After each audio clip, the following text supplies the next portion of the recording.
Chapter 744. Michael vs. Victoria. The sun slowly set down on the horizon, giving way for the darkness to blanket the world. The raining snowflakes added a tinge of white to the gray atmosphere. Snow blanketed the city as far as one could see. The temperature dropped to dangerous levels. This winter had proven itself as the coldest one in recent centuries. If the winter wasn't enough, the Thusians had to face a vengeful half-immortal. Thusia prepared itself for the war against Ghost. They lost all the kingdoms they conquered in a matter of a few days. This showed the entire world how powerful a half-immortal was. It had been hundreds of years since the world had seen one. Thus, the world had forgotten about half-immortals and immortals. Ghost reminded the world with a tight slap. It wouldn't be an understatement to say the entire world was concerned about Ghost.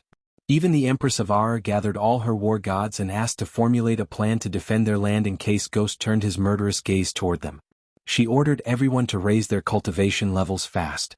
In fact, the Empress ordered the royal blacksmiths, engineers and rune masters to build a special arena where a fusion stage cultivator could safely break through to the half-immortal stage.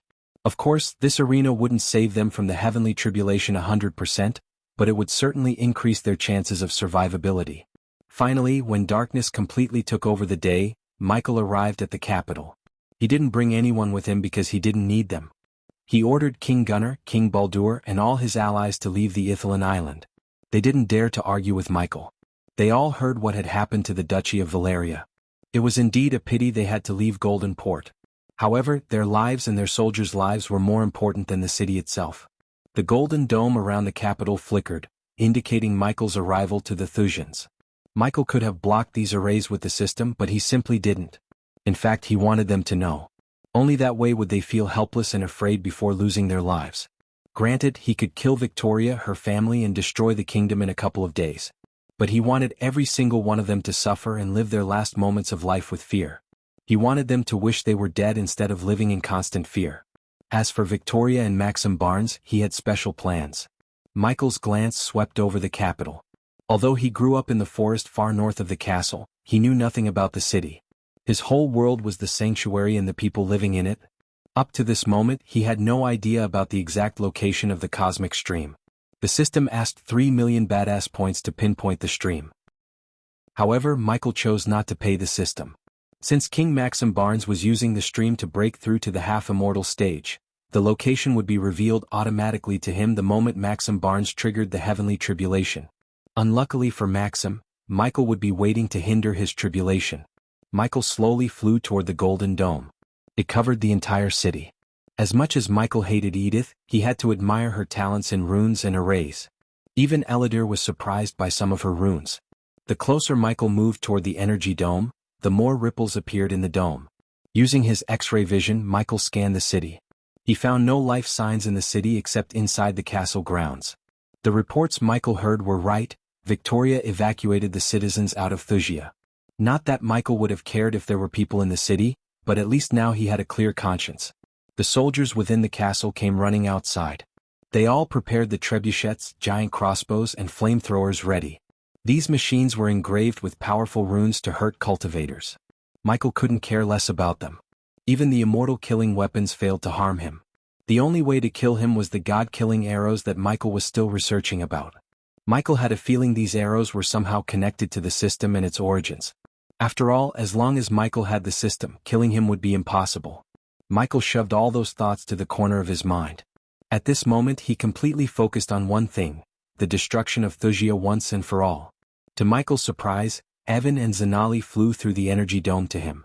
The moment Evan saw his half-immortal level 9, his eyes widened. Thanks to Gaia killing the Blood Prince and some of the vampires who chose not to serve the Dark Lord, Michael gained enough experience points to reach level 9. His god-level cultivation speed startled Evan. It wasn't even a year since he entered the half-immortal stage. With this rate, Evan could tell Ghost would become immortal in a few months. Ghost, we need to talk about what you're going to do. You already killed Valeria, destroyed all their cities and took back the kingdom they conquered. Isn't it enough? Asked Zanali. Michael remained silent. If you let go of this feud, it'll release Gaia of all the crimes she has committed, said Zanali, only to see Michael fold his arms. First, it's not enough. I want this place razed to the ground. Second, Gaia didn't commit any crimes. You and your mother took the throne, which rightfully belongs to Gaia. You two drove the once powerful kingdom into a debt trap and robbed the kingdom of its status. Gaia only tried to save what you've been destroying. As far as I am concerned, you, your mother, and Gaia's father are the criminals. Zanali was about to respond to him when he raised his finger. I am not here to talk about Nagaland. I am here to settle some old scores. Get out of my way. A powerful gust of wind shot out of Michael's hand, blasting Zanali and Evan away. They were sent flinging back to the capital like kites without anchors. They couldn't regain their balance until they crashed onto the streets. Evan and Zanali growled. Blood trickled down their mouths. Evan's mind completely went blank. Ghost almost killed them with just a wave of his hands. His power simply terrified Evan. He used to think he could catch up with Ghost if he ventured into resource-rich places like the treacherous ocean or even the demon's grave. But now, attempting to reach his level seemed impossible. He didn't think anyone could match up to him. Victoria, Michael uttered the name in a creepy way. His tone sent shivers running down everyone's spines. Finally, Victoria walked out of the castle with her battle armor on. Royal guards and ministers surrounded her. However, she didn't take them with her to meet Ghost in midair. She hovered behind the energy dome just a few meters away from Michael. Michael slowly touched the shield as a bolt of energy hit Michael back. If anyone under the soul refining stage had touched the shield, they would have turned into ashes. But to Michael it felt like an ant's sting. Michael and Victoria looked at each other without uttering a word. None had any words for each other but only immense killing lust. How does it feel to lose everything? Asked Michael. Victoria trembled. Her eyes turned blood red within a few seconds. Michael enjoyed the pain in her eyes. When she put a dagger through his heart, she had no emotions. It was like she didn't give a shit about Abraz or his love. She didn't raise a finger when her soldiers slaughtered everyone without mercy. Their deaths were not painless or quick like Valeria's. Instead, Booth and his men ensured the people in the sanctuary suffered. They vented their anger on the elders and the people for keeping the cosmic stream out of the world's reach for centuries. Of course, if Michael was in Maxim Barna's shoes and he found a power source like the cosmic stream, he would have coveted it. But Michael wouldn't have slaughtered innocent people in the process. He would have found another way, or if the push came to shove, he would have used the system to absorb the energy source forcefully. No matter what, he wouldn't have slaughtered children for power. No words, how? Michael snickered, seeing no words coming out of Victoria's mouth. You and I both know the shield cannot protect you. You're going to die today and so does everyone in your capital, said Michael. Afterward, he looked over Victoria's shoulder at the people on the castle grounds. Last chance to get out of here, Michael amplified his voice with arch energy. Hence, his words sounded loud and clear in their ears. He genuinely offered the soldiers and the nobles a chance to escape. Unfortunately, they all decided to stay with Victoria to their last breath. You are all betting on Maxim Barnes reaching the half-immortal stage, right? Guess what? Even if he becomes one, he has no chance of killing me. And Vicky, do you think I will let him become one? I heard messing with the heavenly tribulation will break someone's meridians. I have to test that theory today, Michael snickered. He still couldn't decide who to kill first, Victoria or Maxim. Nonetheless, they would both die at the end of the day. Michael devilishly grinned. He toyed with Victoria's mind just like how she played with Abraz. While he was riling Victoria up, the soldiers prepared the war machines to fire at him. He didn't mind them at all. No matter how hard they tried, those poor souls had no chance of hurting him at all. Michael placed his hand on the golden dome, creating ripples in the shield. He leaned forward toward Victoria. Are you going to stare at me or try to avenge your mother? Michael grinned. As Michael expected, the moment he mentioned Valeria, Victoria dashed at him. Her armor lit up like a Christmas tree. The runes glowed in various colors. She could have fought a level 1 half-immortal with the cosmic energy in the armor, but she stood no chance against Michael. He simply flew backward, away from the golden shield. Your Royal Highness, the royal guard shouted, seeing Victoria dashing outside through the shield. Finally, the battle between Ghost and Victoria began. She had a whole kingdom and an army behind while Michael faced them alone. Despite the advantage of numbers, they all feared Michael. In fact, they knew this was an unwinnable battle. Still, they fought for Thusia out of loyalty. Chapter 745. Michael vs. Victoria 2. In midair, Victoria and Michael clashed. She unsheathed her long sword and held it tightly using both hands. The sword was extremely heavy. But this sword was just for normal enemies. She could conjure a sword made of cosmic energy, which could cut through anything except Michael's body. That didn't mean the cosmic sword was completely useless against Michael. For some reason, Victoria fought with the big long sword instead of the cosmic sword. Victoria swung her heavy sword left and right. Michael wondered what length she went to reach the fusion stage in such a short amount of time. Judging by the unstable energy radiation around her body, Michael could tell she had used shortcuts to boost her power. Michael swayed his body to the sides, easily evading the sword. Victoria's figure was blurry to others, but to Michael she moved in slow motion. He read all her moves before she made them. Victoria was trained to control her emotions. But how could she control her anger when she fights the killer of her mother? Is this all you got? Michael snickered. He put one arm behind and swatted the sword with the other. Victoria fought viciously. Each of her sword swings cut through the air, creating a sharp noise. While swinging the sword, she raised her hand. Immediately, the sword in her hand lit with fire. The flames were scorching hot. They vaporized the snow in a 5-meter radius around them. It felt like the snow had stopped for Michael and Victoria. Every time she swung her sword, the flames lingered in the sword's path for a few moments before fading away. Despite the flames on the sword, Michael swatted the sword like it was nothing. Suddenly, Michael grabbed the sword with one hand. "I am disappointed in how pathetically weak you are," said Michael. He clenched his fist and punched Victoria in the gut, sending her flying back into the dome. She flew in the air for a minute or two before crashing down on a wooden building. The sheer force of her collision made the house crumble down. Michael looked at the flaming sword in his hand. "Fancy sword," mumbled Michael. To his surprise, a couple of crimson-red runes glowed on the hilt. The sword dashed out of his grab. It flew straight toward Victoria, leaving a fiery trail in the air. He noticed the broken wooden planks in the house moving. Soon, Victoria managed to climb up the collapsed house with the flaming sword in her hand. "Your Royal Highness." The royal guards came running to her rescue. "Fire." Michael turned his gaze toward an old man in silver armor. The ashen-haired old man ordered his men to fire the trebuchets. Michael wasn't surprised by the old man's fusion stage cultivation level. At this point, Michael would be surprised if Wuxia didn't have any more fusion stage cultivators. With this many fusion stage warriors, no wonder no one was able to touch Wuxia. Maxim Barnes created a powerful dynasty in a short time using the cosmic stream. The boulders fired by the trebuchets soared through the air. In mid-air, some of the boulders froze while some lit up with flames. Michael hovered in the air, waiting for the boulders. When they were just a few meters away from him, Michael simply raised his hand. A ring of arc flames pulsated from Michael's body. Upon the boulders came into contact with the dark flames, they turned into ashes. The soldiers were stunned. In a blink of an eye, almost 20 boulders disappeared from their sight completely. Still, the old man did not lose hope. He barked another order to fire again. At the same time, Victoria shot toward the sky to resume her fight. A frozen boulder reached Michael before Victoria. He surprised everyone by catching the boulder. He lifted the boulder with one hand.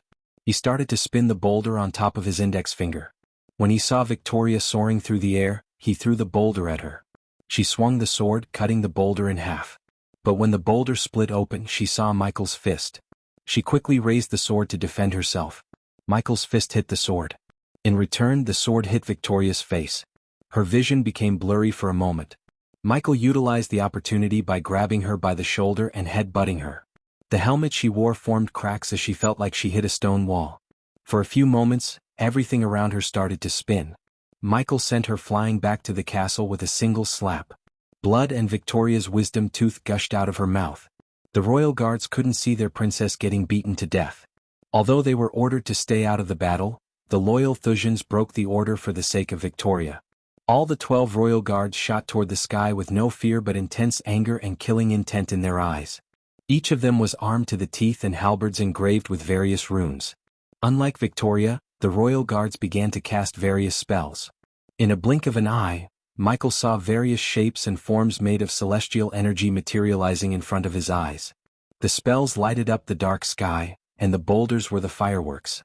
Zanali leaped onto the air and caught Victoria in midair. The pressure began to get to Evan. Deep down, he wanted to get the hell out of the capital to save himself. However, the oath he took as a guardian prevented him from doing so. Contrary to the Thusian soldiers, he had no loyalty toward Wuxia. Even when Ghost wasn't casting any spells, Evan could feel immense pressure under the shield. The only silver lining was that at least Ghost didn't seem to have any intention of breaking the shield down. While Zanali was helping Victoria, Evan looked up at the sky to see the royal guards battling Ghost. The sky was littered with all the elements there were. Michael saw a lion made of fire roaring at him, a sword made of ice flying toward him, and ethereal hands trying to hold him down. Michael didn't flinch an eye. He just floated in the air with his hands folded. Instead of wasting his energy defending, he let the spells hit him. One by one the spells hit Michael. Of course, the responsive shield appeared around Michael in the form of a translucent shield and absorbed the attacks completely. As a result, not even Michael's robes were harmed by the spells. When all the shapes and forms disappeared from the sky, Michael shook his head disappointedly. What did you expect? You all come to the rescue of your princess like shining knights, eradicate evil and fly into the sunset? Michael's words echoed through the capital. Life is all about making the right and wrong choices and living with the consequences. By coming to her rescue, you made the wrong choice, and the consequence is death. Since the royal guards were floating closer to Michael, they heard an otherworldly vibration in the air. The very next moment, two dark beams shot out of Michael's eyes. Those who were on the ground couldn't see the dark beams because of the dark sky above them. The dark beams went straight through a royal guard's head. He fell from the sky, and before the others could react, the beam took a sharp 90-degree turn and pierced another soldier's head. In a matter of seconds, the dark beams killed all the soldiers. Evan was unable to tell how these soldiers were killed. One moment they were floating in the air, and another they fell from the air like dead bees. Everything happened so quickly. When Victoria opened her eyes, she saw her royal guards falling from the sky. She shook off Zanala's hands. Once again she shot toward the sky. This time Michael didn't fight Victoria. Instead he flew toward the golden dome. Dark flames enveloped his fists as he put on his hands. The shield trembled, creating several ripples. He slowly tore open the shield with his bare hands. The soldiers firing the trebuchets felt a chill. Everyone keeps firing. Do not let him through the shield. Mages attack. The Minister of Defense, Terence, barked orders. At that moment, Victoria aimed to attack Michael from behind while the mages and the trebuchets hit Michael from the front. Yet he ignored all of them. While tearing apart the shield, Michael turned back. The dark beams shot at Victoria. She reacted quickly and deflected the beams with her sword. She fought desperately to stop him from entering the shield. However, her attempts became futile as he slipped through the tear in the shield. Now let me slaughter your people before your eyes just like your men did, said Michael, looking over his shoulder. The next moment, he dashed toward the war machines with speed beyond any mortal comprehension. Victoria was only able to see the afterimages left by him. Terence's neck hair stood up. He may have decades of experience, the skill to operate under pressure, and Fusio stage cultivation to back all of it up. But, in front of a half-immortal, he was nothing. He only heard a whistling wind before everything turned dark. Michael didn't even know who this old man was. His head flew in the air with a single wind blade across his head. Michael landed right beside a trebuchet.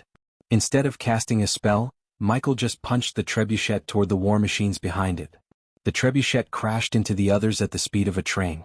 It destroyed everything in its path and the soldiers. Zanali managed to save some soldiers but lost many. Blood and fire flew all over the place. The images of Valeria flashed across her eyes.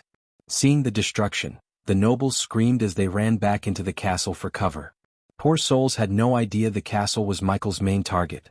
Victoria tried to keep up with Michael. She used cosmic energy to match Michael's speed to stop the destruction. However, even with the cosmic energy she was too slow.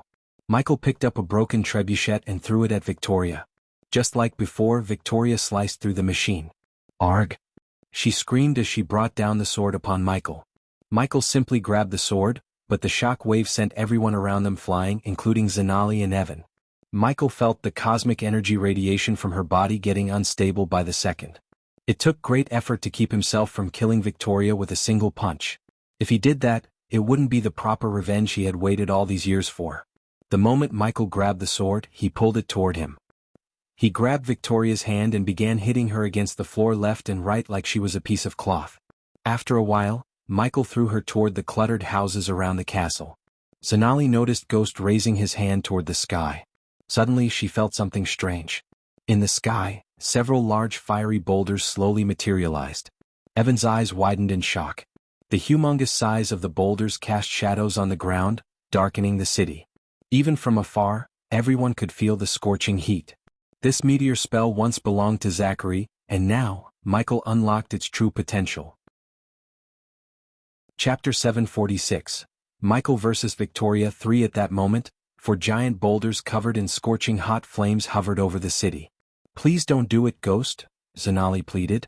Although Victoria had evacuated the city, there were still many soldiers and nobles who remained in the city. She was unable to see them dead. However, Michael didn't give a damn about Zanali's plea. He brought his hand down, releasing flaming meteors upon the city. The meteors created a terrifying buzzing in the air as they soared down the sky. The city trembled when they hit the golden shield. Countless cracks appeared in the shield. As a result, the shield flickered. It took only a few seconds before the shield completely crumbled down. The fiery meteors became closer and closer to the city. While they were falling down from the sky, these boulders lit up the sky in bright orange. Just the buzzing noise they created was enough to make everyone tremble. After casting the spell, Michael dashed forward. He saw Victoria trying to get back to her feet. When she saw the meteors, her heart skipped a beat. Her killing intent soared through the roof. With a flick of her wrist, she took a healing potion and emptied it down her throat. Seeing Ghost flying toward her, she threw the long sword to the side. Instead, she closed her eyes, conjuring a dark purple sword. It was none other than the cosmic sword. Michael felt the pure energy from the sword. The heat it radiated was just second to the dark flames themselves. Michael didn't try to block the sword with his immortal killing sword or the spear. He knew attempting to block the cosmic sword with those weapons would be futile. Victoria swung the purple sword with lightning speed. To her surprise, Michael blocked her sword with a black shield. The moment the sword hit the shield, it created a powerful shock wave that decimated everything in a 10-meter radius. The force of it knocked back Victoria and even sent Michael back flying for a few meters. Michael regained his balance. He looked down at the shield to see a cut on the shield's surface for the first time. The cut was not deep enough to break it, but the sword cut the shield nonetheless. Victoria did not give Michael any time to retaliate. She shot toward the sky with her sword. She began to cut down the meteors using every bit of her strength. Zanali joined Victoria in destroying the meteors. Some of the soldiers also joined them in their fruitless attempt to save their city. They failed to understand that Michael could cast the spell again and again. However, Michael watched them waste all their energies for nothing. "Oh, Victoria," Ghost said from the ground. His voice echoed through the city. "It seems like you are in a bit of a blunder. I am going to destroy your precious castle along with everyone in it." "Even with the cosmic energy, you cannot be in 2 places at once." Victoria's body froze as he turned around to see Michael moving toward the castle. She was stuck between destroying the meteors and saving the castle. Michael wasn't kidding when he said he would destroy the castle and everyone in it. When he reached the castle, he covered himself with the dark flames and flew straight into the castle. He punched through the walls and pillar with such force and speed as the castle slowly crumbled down before Victoria's eyes. The giant front door collapsed down, blocking the entrance. Victoria couldn't locate Michael within the castle. Evan stared at the castle with a blank mind. The ground itself trembled beneath his legs. Maxim Barnes built the castle with the strongest of materials and runes to withstand devastating natural disasters and attacks of all sorts. However, the castle completely failed to withstand Michael's onslaught. Zanali dived down to help the nobles stuck within the castle. She heard their cries for help and saw some boulders flying away due to someone casting spells from within. While Zanali tried to help the nobles, Victoria destroyed the boulders. Tears flew out of her eyes. Her entire kingdom was getting decimated before her eyes, and she could do nothing to stop it. Zanali saw a statue hit the ground and splatter into pieces. The statue's head rolled onto her feet. She picked it up to realize the head belonged to King Maxim. The king's ego made him put a statue on top of the castle. It symbolized he rules over the world from high above. Michael destroyed the statue as well as what it symbolized. When Michael reached the top of the castle, he flew away from the castle. He patiently waited for Victoria to turn around and look at him. It didn't take long for Victoria to notice him. Michael slowly raised his hand. Under Victoria's murderous gaze, Michael simply snapped his fingers as the castle collapsed completely. Zanali and Evan leaped out of the way. Many nobles were not so fortunate to escape. As a result, the walls and stones crushed them. "Arg!" Victoria roared like a cornered beast. The energy radiation around her body shot through the roof as she dashed at Michael. She swung her cosmic sword left and right while Michael blocked the attacks with his black shield. Still, Victoria managed to cut him a few times. Each cut was a couple of inches deeper. Blood trickled down Michael's chest. Yet he didn't mind them at all. He finished toying with her. "Give me all you got, bitch," Michael snickered. The battle between them intensified. Michael couldn't go all out because she would be dead in a second if he did. Hence, Michael suppressed his power. Despite suppressing his power, he still proved way stronger than Victoria. She swung her sword left and right like a crazed beast. Michael evaded some and blocked many with the black shield. Arg! Victoria swung her sword across his neck with a roar. Michi bent backward in the air, turned his body and kicked her in the head. The kick sent Victoria flying. She coughed up dark blood. Michael didn't wait for her to dash forward. Instead, he flew toward her. He grabbed Victoria by her hair and punched her repeatedly in the face. She tried to stab him with the sword, but Michael grabbed her wrist, twisting it in the process. The cosmic sword disappeared from one hand and appeared in the other. She tried to stab him. In fact, Michael was caught off guard. However, before she could stab him, Michael cast the Sileni's spell, slowing down the time around him. She pulled the sword out of her hand. She didn't even realize the sword was not in her hands anymore. Michael grabbed Victoria by her neck while capturing the dark flames to burn the cosmic sword down. Victoria's eyes widened, seeing the dark flames engulfing the cosmic sword. After Michael ripped off her armor, she lost major protection. Michael didn't show her any mercy as he punched her in the chest, breaking several ribs. Blood gushed out of Victoria's mouth. He knew he should feel some kind of mercy or pity for Victoria, but he simply couldn't. She didn't raise a finger when her men slaughtered everyone in the sanctuary, including children. Because of her and her father's lust for power, thousands of people lost their loved ones, homeland, parents, and lives. All of this could have been avoided only if Maxim Barnes, and in this world, only the primordial flames had the power to fight cosmic energy. That was why Maxim Barnes sent Victoria to Mazeroth. He tried to covert all the flames to himself. But the poor man managed to get no primordial flames. The primordial flames were believed to be sentient. They chose its bearer and not the other way around. Hence, why the dark flames chose Michael over Victoria even when she was the one who found it. Michael grabbed her chest plate and ripped off the armor with his bare hand. He tossed the armor to the ground. I loved you so much, yet you gave me nothing but pain. Michael slowly said. Why did you have to kill them? Michael threw Victoria into the rubble. Some of the soldiers who survived the castle's destruction rushed to save their princess. But Michael raised his hand, sending lightning bolt after lightning bolt to kill them in a few seconds. Evan stood at a safe distance from Michael. Stand up, said Michael. He landed near Victoria and picked her up by her hand. Thunder rumbled above Michael. Soon the snowfall stopped. Instead, the sky split open as nature brought its wrath in the form of heavy rain. He dragged Victoria out of the rubble before throwing her a few meters away. Look at your kingdom, said Michael. Only Evan and Zanali remained still unscathed. Michael put his arms behind his back, looking at the ruin before him. As far as he could see, there was nothing but rubble. Even the heavy rain couldn't put out the flames spreading through the kingdom. What built from fire shall be reduced to ashes, Michael recalled the words of his elders. He saw the elders smiling at him from above. He let the rain wash over his face in silence. Victoria tried to stand up, but Michael sent a sliver of lightning bolt through her chest. Zanali wanted to help Victoria, but her legs refused to move. She had to think about Nagaland. If Gaia wanted, she could come up to Nagaland and destroy the kingdom with Ghost's help. The last thing Zanali wanted was the destruction of her kingdom. The Guardian Guild didn't save one of their own, so how could she expect them to save a kingdom of Nagas? You could have built a powerful nation without the cosmic stream, said Michael. You took something from me. Now I have taken everything from you except your father's life. As soon as Victoria heard these words, she clenched her fist. She wanted to get up, but her body gave up. Don't die. I haven't killed your father yet, said Michael. He was waiting for Maxim to trigger the heavenly tribulation. Killing Maxim Barnes would be the last thing he does as Ghost. Afterward, Ghost would fade away from existence, and the Dark Lord would rise from Thuja's ashes. Chapter 747. King Maxim's arrival. Michael moved his hands as several boulders lined up before him. They formed a long pillar almost the size of a 5-story building.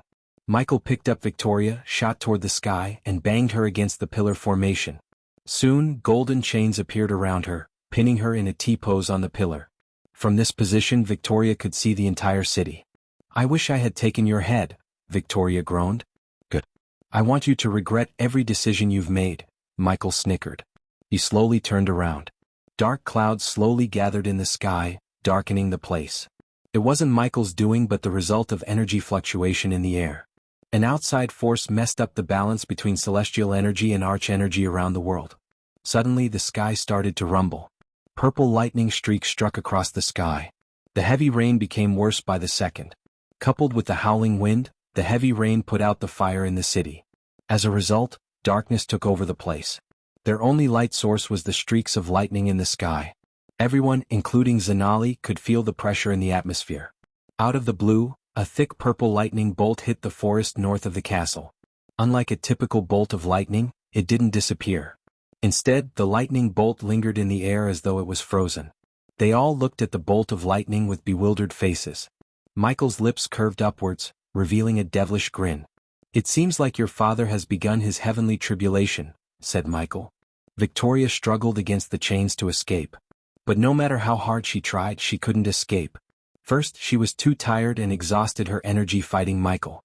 Second, there were runes engraved on the chains to keep her weak. Michael wanted her to watch the death of her father.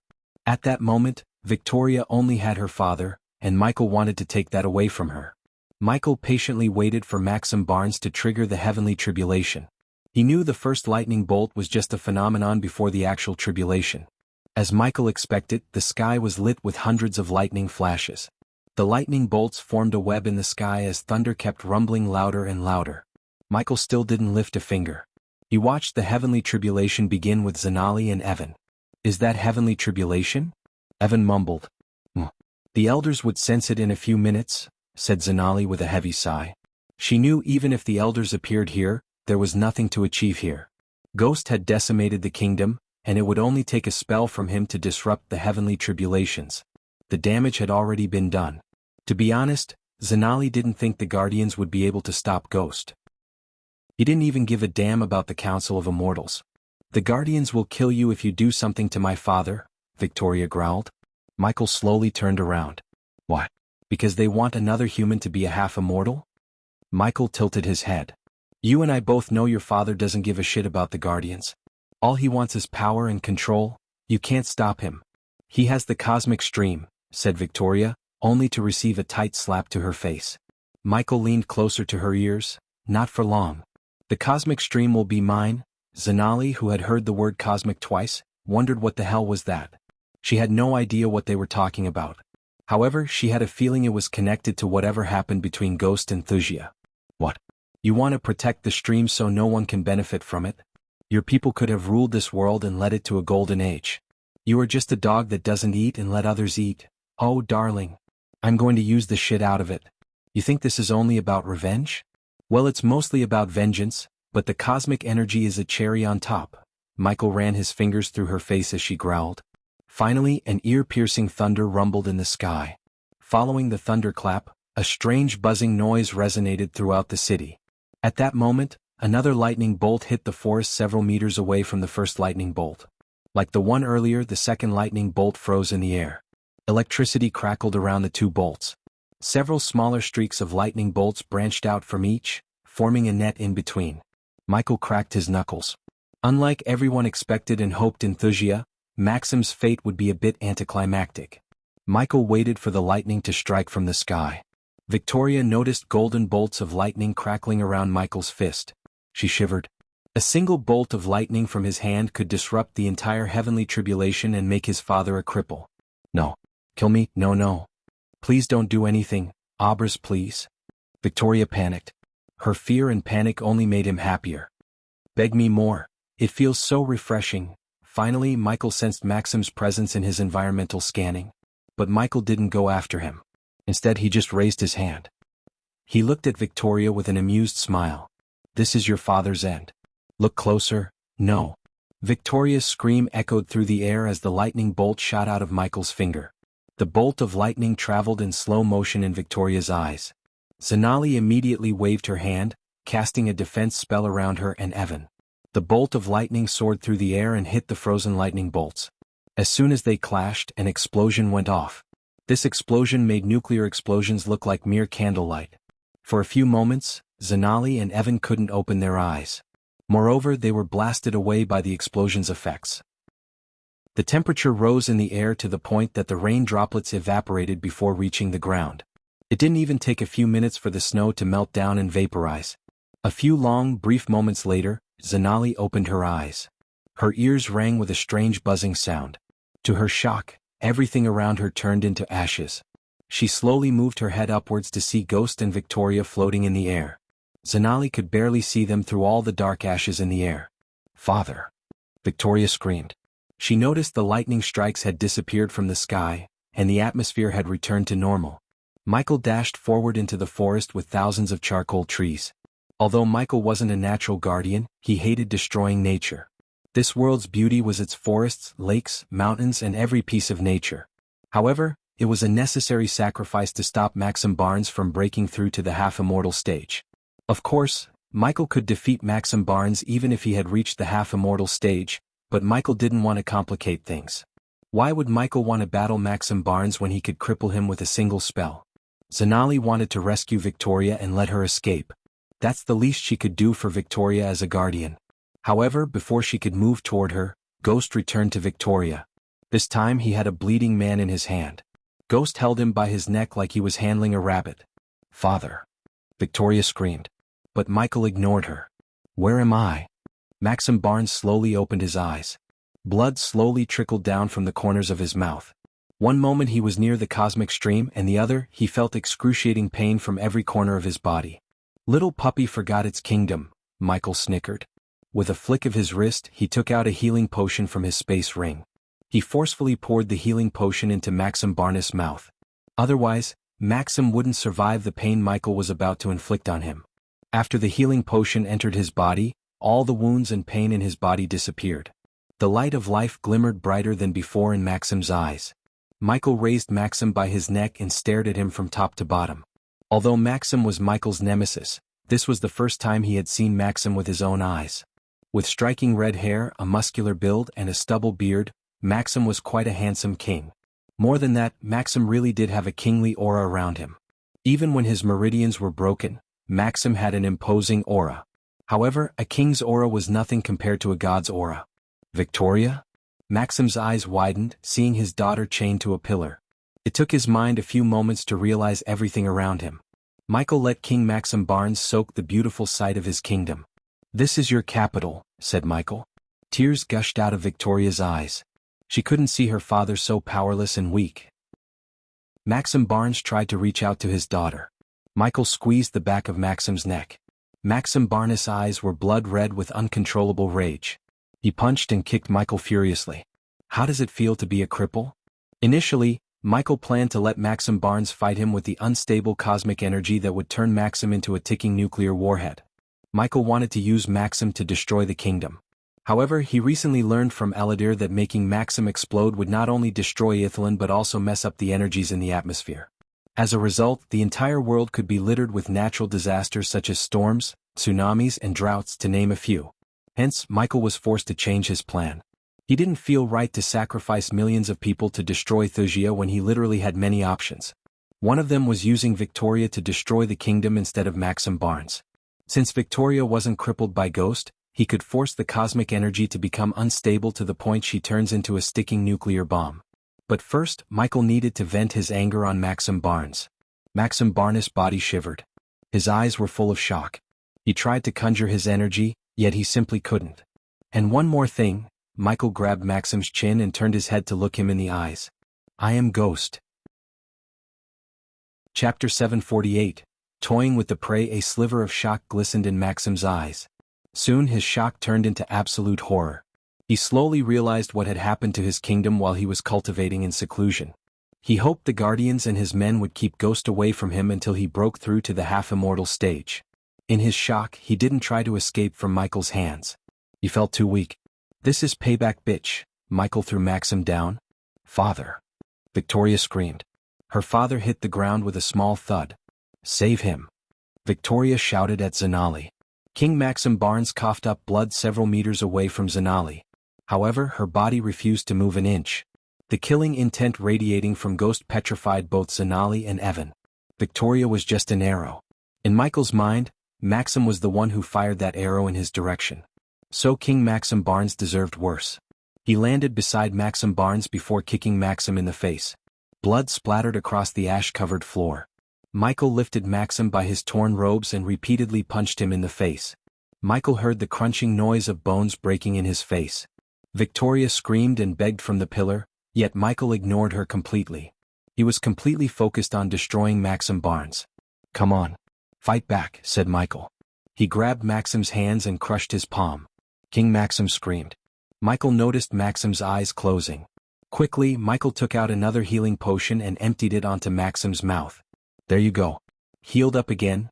The wounds on Maxim's body closed up as the rosiness returned to his face. Michael grabbed Maxim by his neck and slammed him against a block of stone behind him. The rubble collapsed by force. Michael began to punch Maxim Barnes as though the king was a punching bag. Each of Michael's punches broke a bone in his body. Victoria's throat ached because of her screams and shouting. She saw her father getting beaten to death. Maxim Barnes managed to muster his strength and threw his fist at Michael. Again, instead of blocking the punch, Michael let Maxim's punch land on his face. He grabbed Maxim's hand and slapped himself like a crazy person. Michael's face reddened. Zanali and Evan felt a chill seeing Michael slapping himself with Maxim's hands. Suddenly Michael stopped slapping. He squeezed Maxim's hands until Maxim began to scream in agony. Michael grabbed Maxim's throat before pulling his right arm toward himself. The skin on Maxim's arm stretched as much as it could. Michael's force slowly tore the skin as blood seeped through the skin. Maxim Barnes screamed. He began to bite Michael's hand to escape his clutch. However, Michael didn't even flinch. Zanali saw Michael twisting Maxim's hand slowly. She felt sick hearing the shoulder bone breaking. Michael suddenly pulled out his arm with enough force to separate the arm from the shoulder. Blood sprayed out of the joint as it should. The blood sprayed in all directions, including Michael's face. His face turned red, making him resemble a demon. Victoria and Maxim screamed. But no matter how hard they screamed or yelled, no one came to their rescue. Even Zanali was in a petrified state. Michael threatened them with an onslaught. "Save him, please." Victoria's screams kept ringing in Zanali's ears. Finally, Zanali couldn't see Ghost beat Maxim to death. She mustered her courage to face Ghost. He had already destroyed the kingdom. If Ghost wanted to kill Maxim Barnes and his family, he could do it without torturing them like an animal, no worse than an animal. Zanali didn't think an animal could be so brutal with its prey. Michael tore off Maxim's second hand. Evan felt a chill seeing Ghost hitting Maxim with his own bloody hand. All of his generals and ministers were either dead or stuck under the rubble.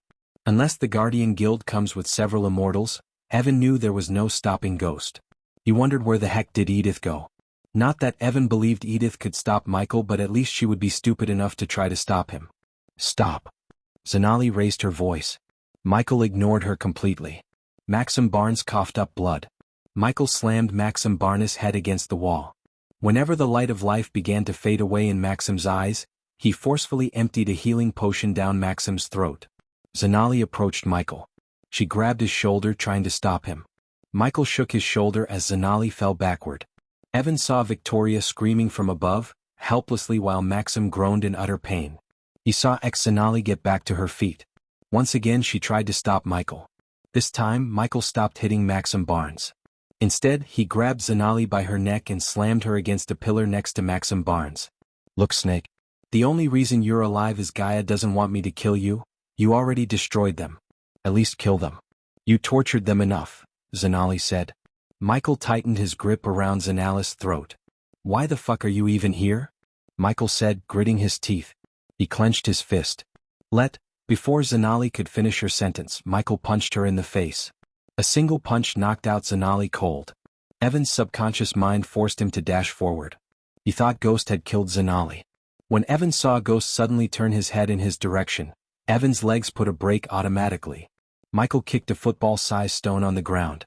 It soared through the air and hit Evan right in the face. The sheer force sent Evan flying back into the rubble. Michael threw Zanali's unconscious body aside. "Let my daughter go."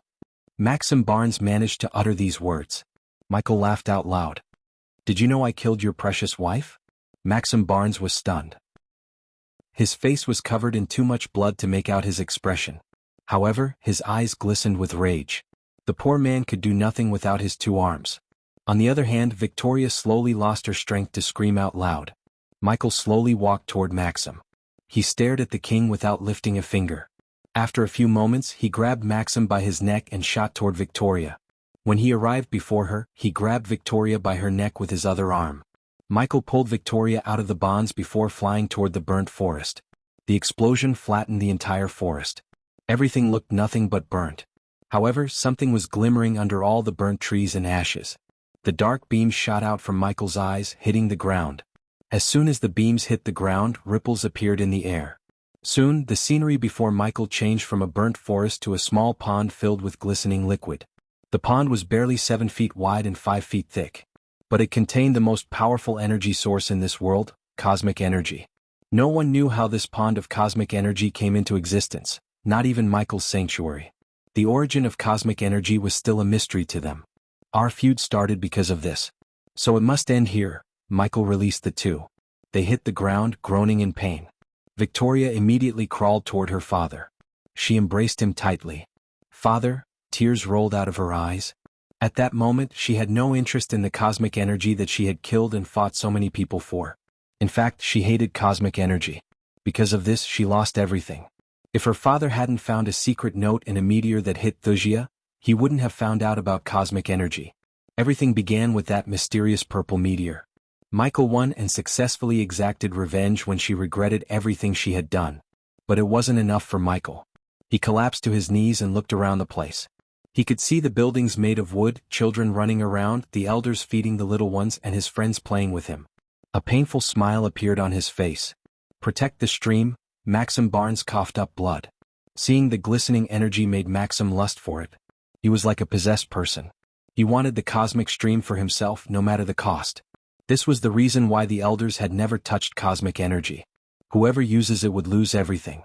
The cosmic stream was cursed. In a sense, the sanctuary didn't protect the cosmic stream from the world but the world from the cosmic stream. As a disciple in the sanctuary, Abras knew this. Victoria shook her head after hearing her father's words. It's over, father. We lost. We lost everything. Even after all this, he still wants this, huh? Michael snickered. If you're going to kill us, kill us. Get it done, Victoria growled. I hope you'll rot in hell, Abras. Michael didn't respond to Victoria.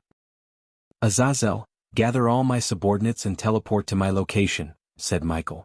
Yes, my lord. Michael heard Azazel in his head. Slowly Michael stood up.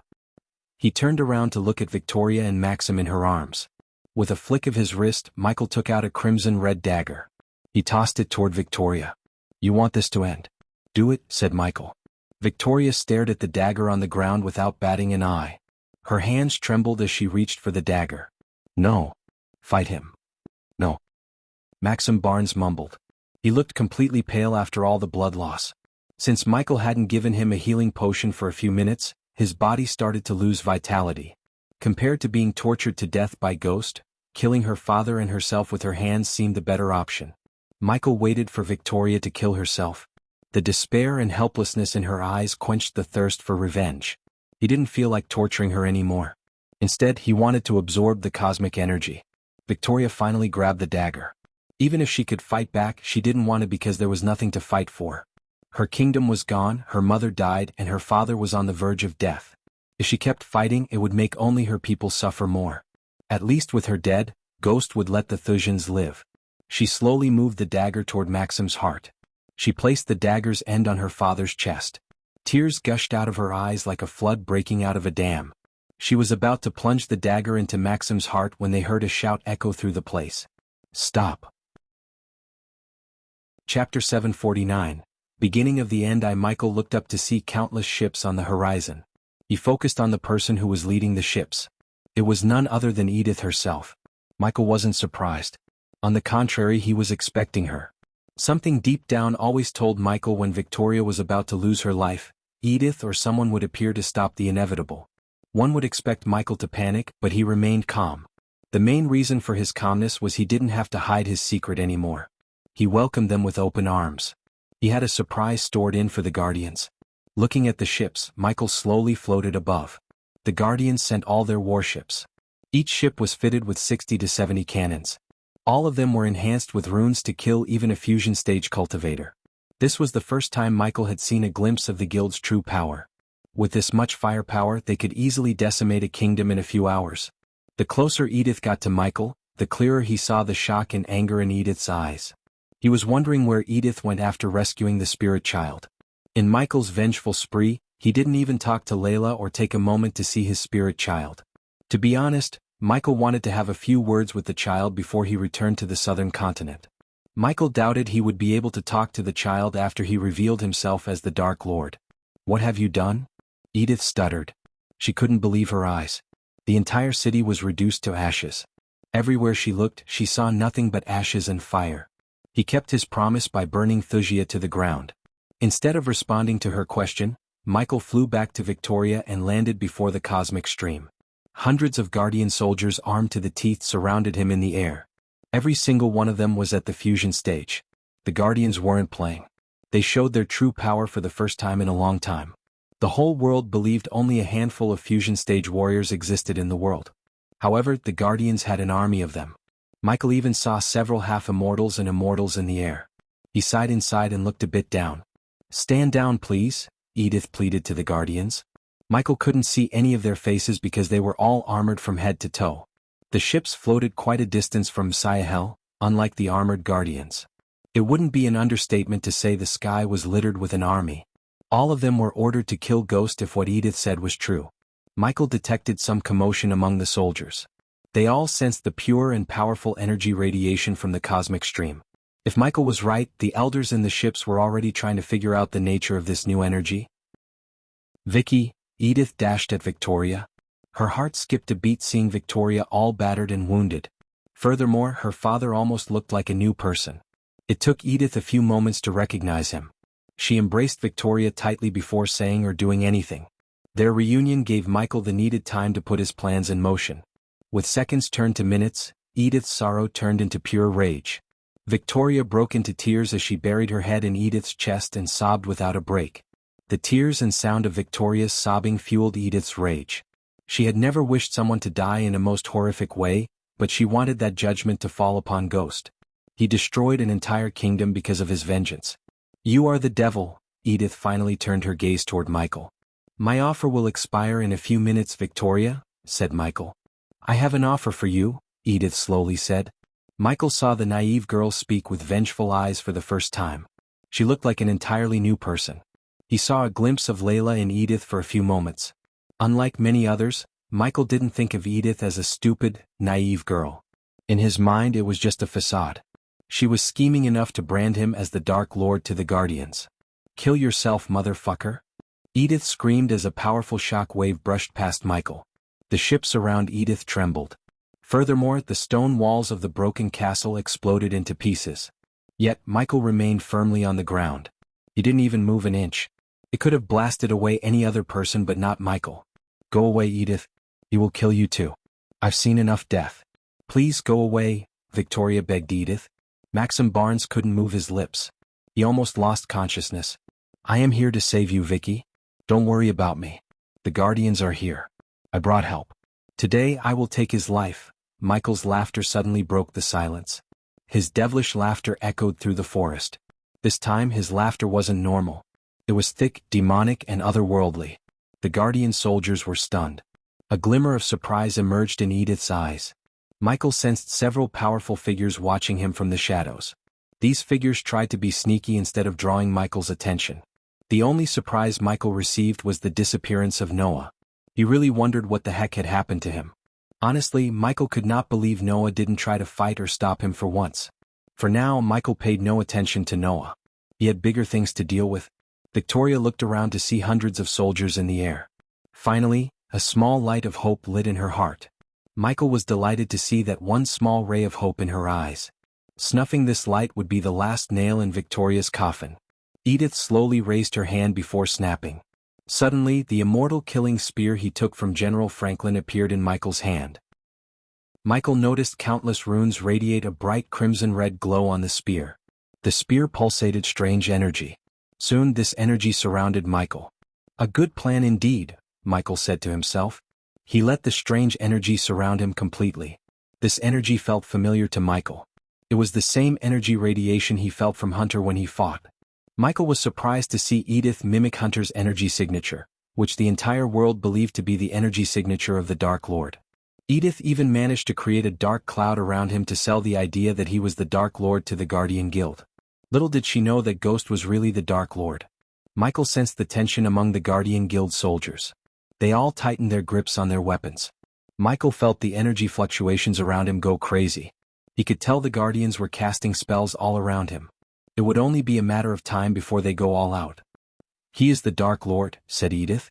Her voice echoed through the city. She wanted to see Ghost panic and be frightened by her words. She knew he had sensed the strange energy around him. However, contrary to her expectation, he remained calm. What surprised her more was the smile on his face. The smile caused uneasiness in Edith's heart. She saw no signs of panic or shock in his eyes. Instead, he just remained with a smirk. It was as though he somehow knew her plan all along. "You're going to pay for what you did here," Edith growled. "Thank you, Edith." To her shock, Michael thanked her. She frowned. Judging by the look on his face, Victoria's heart sank. "Thank you for giving one last ray of hope to Victoria." Michael slowly rose from the ground. The dark cloud created by Edith's runes slowly faded away. Instead, a darker and thicker cloud of darkness enveloped Michael. "Thank you for bringing all of these men to me." Michael's human voice changed. It sounded thicker, demonic, and frightening. Edith saw the place growing darker and darker. The light radiated by the warships from afar lost its glow. The sky rumbled as lightning flashed across the sky. When Edith saw his armor slowly transforming, her eyes went wide. Not only Edith, every single guardian, including the immortals, trembled before him. The guardians were poised to attack Michael. They all received the order to take him down. But when they were just about to attack Michael, he flicked his wrist. The very next moment, a ghostly figure of a four-headed hydra appeared behind Michael. It stood almost 30 to 40 meters tall. Each pair of eyes glowed like a blood moon. Suddenly the hydra roared. "Arg!" Edith and the guardians screamed. They instinctively closed their seers. Some of the fusion stage guardians fell from the sky like dead flies. The warships floating in the air trembled. They swayed left and right before slowly descending down. The runes on the ships and the guardian armor lost their glow. The guardians were completely off guard. They didn't even realize what had happened until the warships began crashing. No one could feel the energy within them. Simply put, Michael created an energy void around them. Michael had already struck a deal with the devil called Mugashiku, so he saw no drawback in asking for a small favor. With the system's help, he could contain the Hydra's scream into a special space ring and release it to mimic the effects of the southern continent. Although the effects would only last for 30 minutes, and Mugashku wouldn't let him borrow his power again, one use was all Michael needed to leave the cultivation continents with a bang. The place once again lit up with all the explosions, and fire followed afterward. One by one, the warships and the guardians fell down from the sky. The only downside of this plan was he wouldn't receive any experience points for killing them. But killing the guardians was a reward itself. Michael watched the destruction with a smile. The mighty guardians fell hard before him. "What's happening?" Edith stuttered. She lost the connection with the arch-energy in the atmosphere. She felt weak and vulnerable. "Azazel," Michael called his demon butler. Edith saw a group of people all dressed in black appearing behind Ghost. They all descended toward the ground, surrounding the cosmic stream except Michael. He watched over his subordinates. "Do not let a single drop of energy go to waste," Michael's voice echoed through the area. Despite the explosions and screams of the guardians, his voice sounded loud and clear. His subordinates sat in a meditative position around the cosmic stream. Soon, a strange dark beam shot out from Michael and enveloped them all. Powerful ripples appeared in the calm cosmic stream. "You are really the Dark Lord," Edith muttered with utter disbelief. Chapter 750. Beginning of the End. 2. Michael completely transformed himself into the Dark Lord. Except for the face mask, he equipped every piece of armor. For the first time he saw his real face in the Dark Lord armor. The guardians continued to fall from the skies. Michael smiled, looking at the death and destruction of the guardians. Some fell on the boulders and died instantly. Some broke their bones and groaned in pain. Those wearing metal armor from head to toe escaped death by falling down. The same could not be said for the mages who only wore robes. Tiberius stared at his surroundings with a bewildered look. He wondered where he was. This place had a strange aura to it. Besides, Tiberius had never seen such an impressive army collapsing within a few seconds. Thanks to the special device on his neck, he could feel a strong surge of energy in the atmosphere. He looked at the Dark Lord and the two girls on the ground. He could vaguely see the back of the Dark's head. Not every day could he see the Dark Lord without covering his face. Tiberius felt curious. Judging by the look of others, everyone shared the same feeling. "Everyone, please close your eyes," said Azazel. The subordinates followed Azazel's order. They quickly closed their eyes, although they wanted to see the Dark Lord in action. Gaia was one of them. As much as she wanted to kill the Guardians with her own hands, she was ordered to cultivate with the others, absorbing the cosmic energy. Even if Michael allowed her to participate in the battle, she would be in mortal danger. Why? Because Michael used the system to reset all of his subordinates' cultivation levels. Simply put, they were all at the Arch Sensing Stage Level 1. To absorb the cosmic energy, they had to reset their cultivation. Otherwise, the sea cosmic energy would collide with the Arch and celestial energy in their body. If one absorbed the Comsi energy without resetting their cultivation stage, they would explode into specks of energy. That was the reason Maxim Barnes and everyone who used cosmic energy went through the process of resetting their cultivation stage. Without the system, one would need powerful rituals to go back to the Arch Sensing stage. Thanks to the system, Michael achieved the same goal with just 300,000 badass points. As Azazel ordered, the subordinates closed their eyes. The silver hand-sized round plate on their chests glimmered.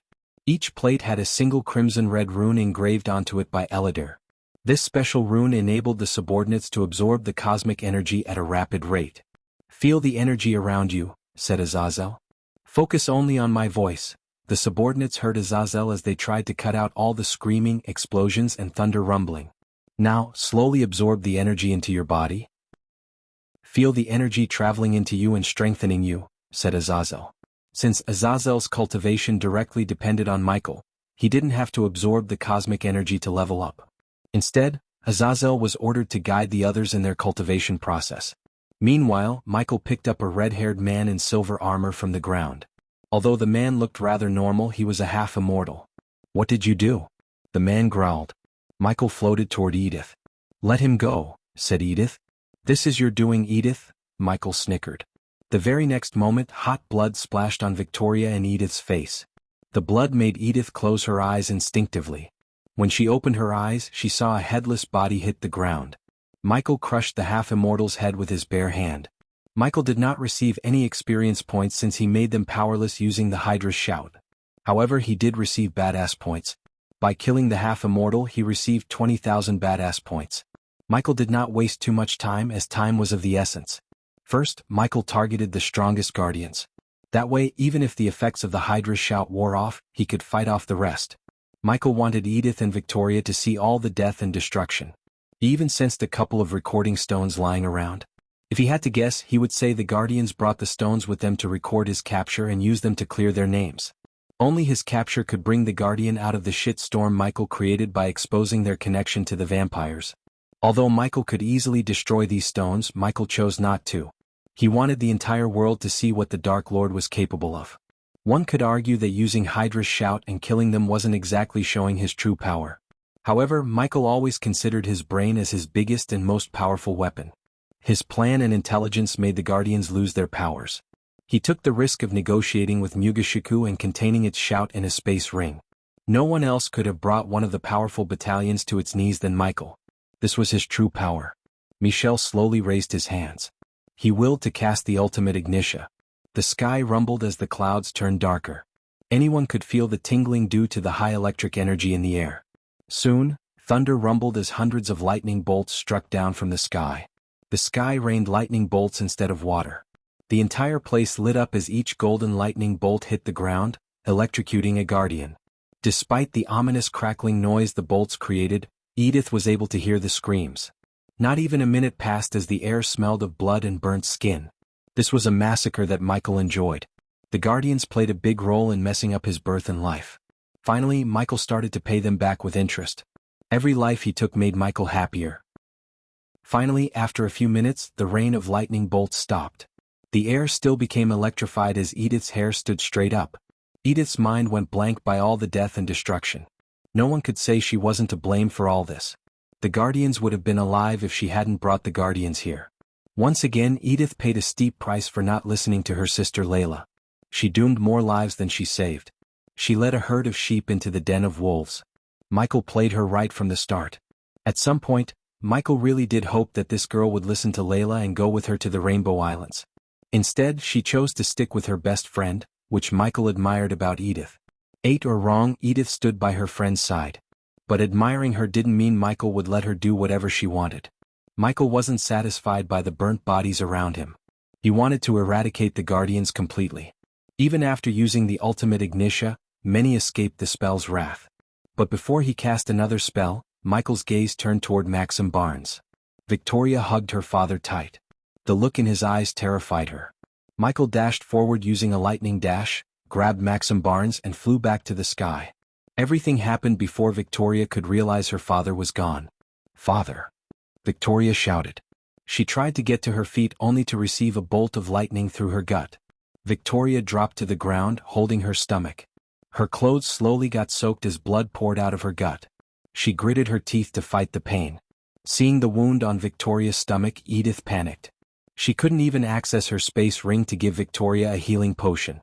"Victoria!" Edith screamed. Michael held Maxim by his head. He put a slight pressure on Maxim's forehead with his thumbs. The skull slowly cracked.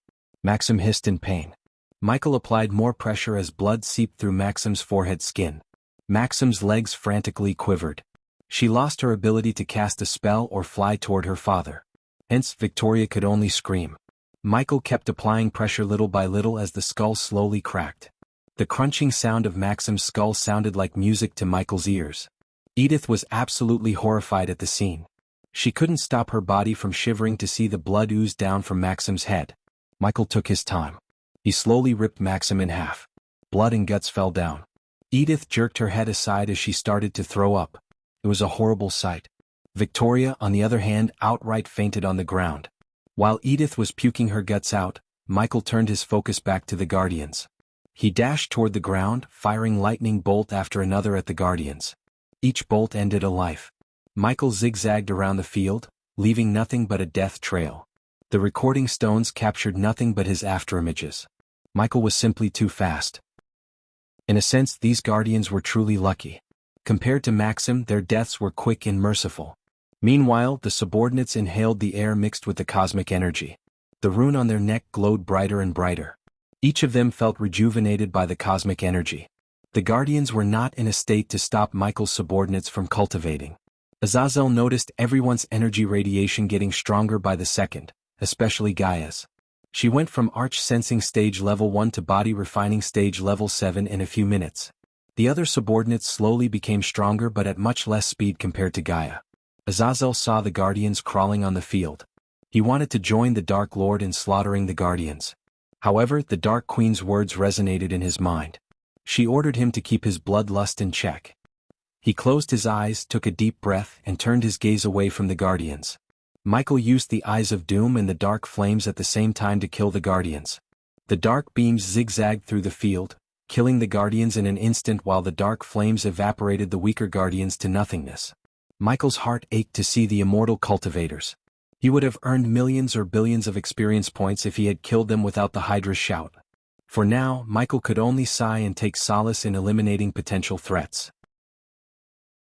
Chapter 751. Beginning of the End 3. The city was littered with wounded Guardians, bodies, and the wreckage of ships.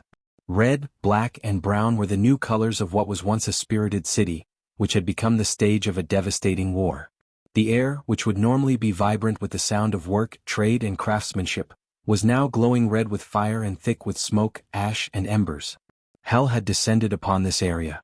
Several powerful figures in the world headed for Ithilien after hearing the news of the Dark Lord battling the Guardians in Thusian's capital.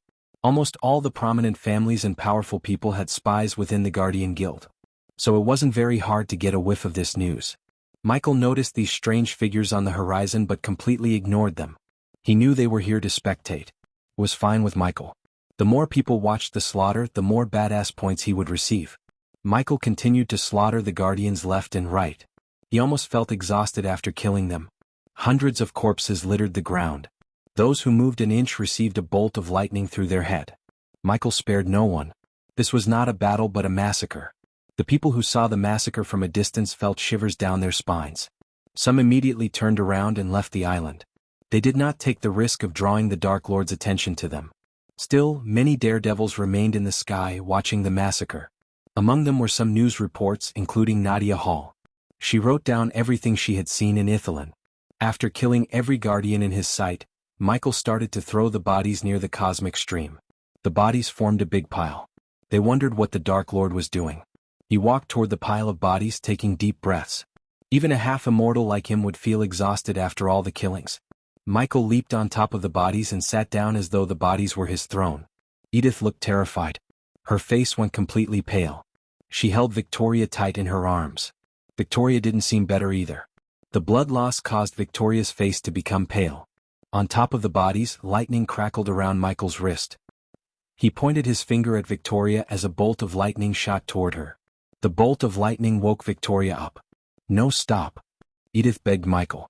She lost her composure and begged for mercy. However, Michael was not a merciful god. On the contrary, he was a vengeful one. He raised his hand as an invisible force pulled Victoria out of Edith's arms. The red dagger followed Victoria behind and landed in Michael's hand. "Please kill me if you want, but please let her go. I beg you. Please." Edith dropped to her knees and begged Michael. Michael looked over his shoulder to see his subordinates still cultivating. According to the system's calculation, it would take another 15 minutes to exhaust the cosmic energy in the stream. Michael heard the system's voice in his head. Over the years, Maxim Barnes and his men used a significant amount of cosmic energy. Luckily, the stream still had enough cosmic energy for all the subordinates to reach the soul refining stage. Since Gaia's cultivation speed was boosted by 40%, she would be able to reach the fusion stage level 7. With the cosmic energy coursing through their veins, all of his subordinates would be monstrously strong. Deep down, Michael couldn't wait to see what his subordinates could do in a real battle. Michael released Victoria as she fell down. Afterward, Michael turned his gaze toward the horizon. As expected, he found Nadia Hall among the spectators.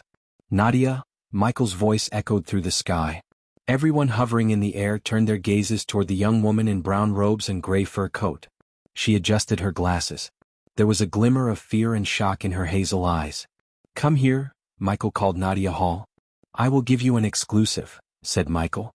The word exclusive kindled a fire in Nadia's hall.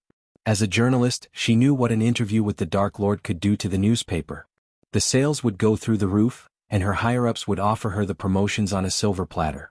Thinking about her future, she took a deep breath and slowly flew toward Michael. She vigilantly glanced at everything around her. The fumes, black smoke, and dust clouded her sight.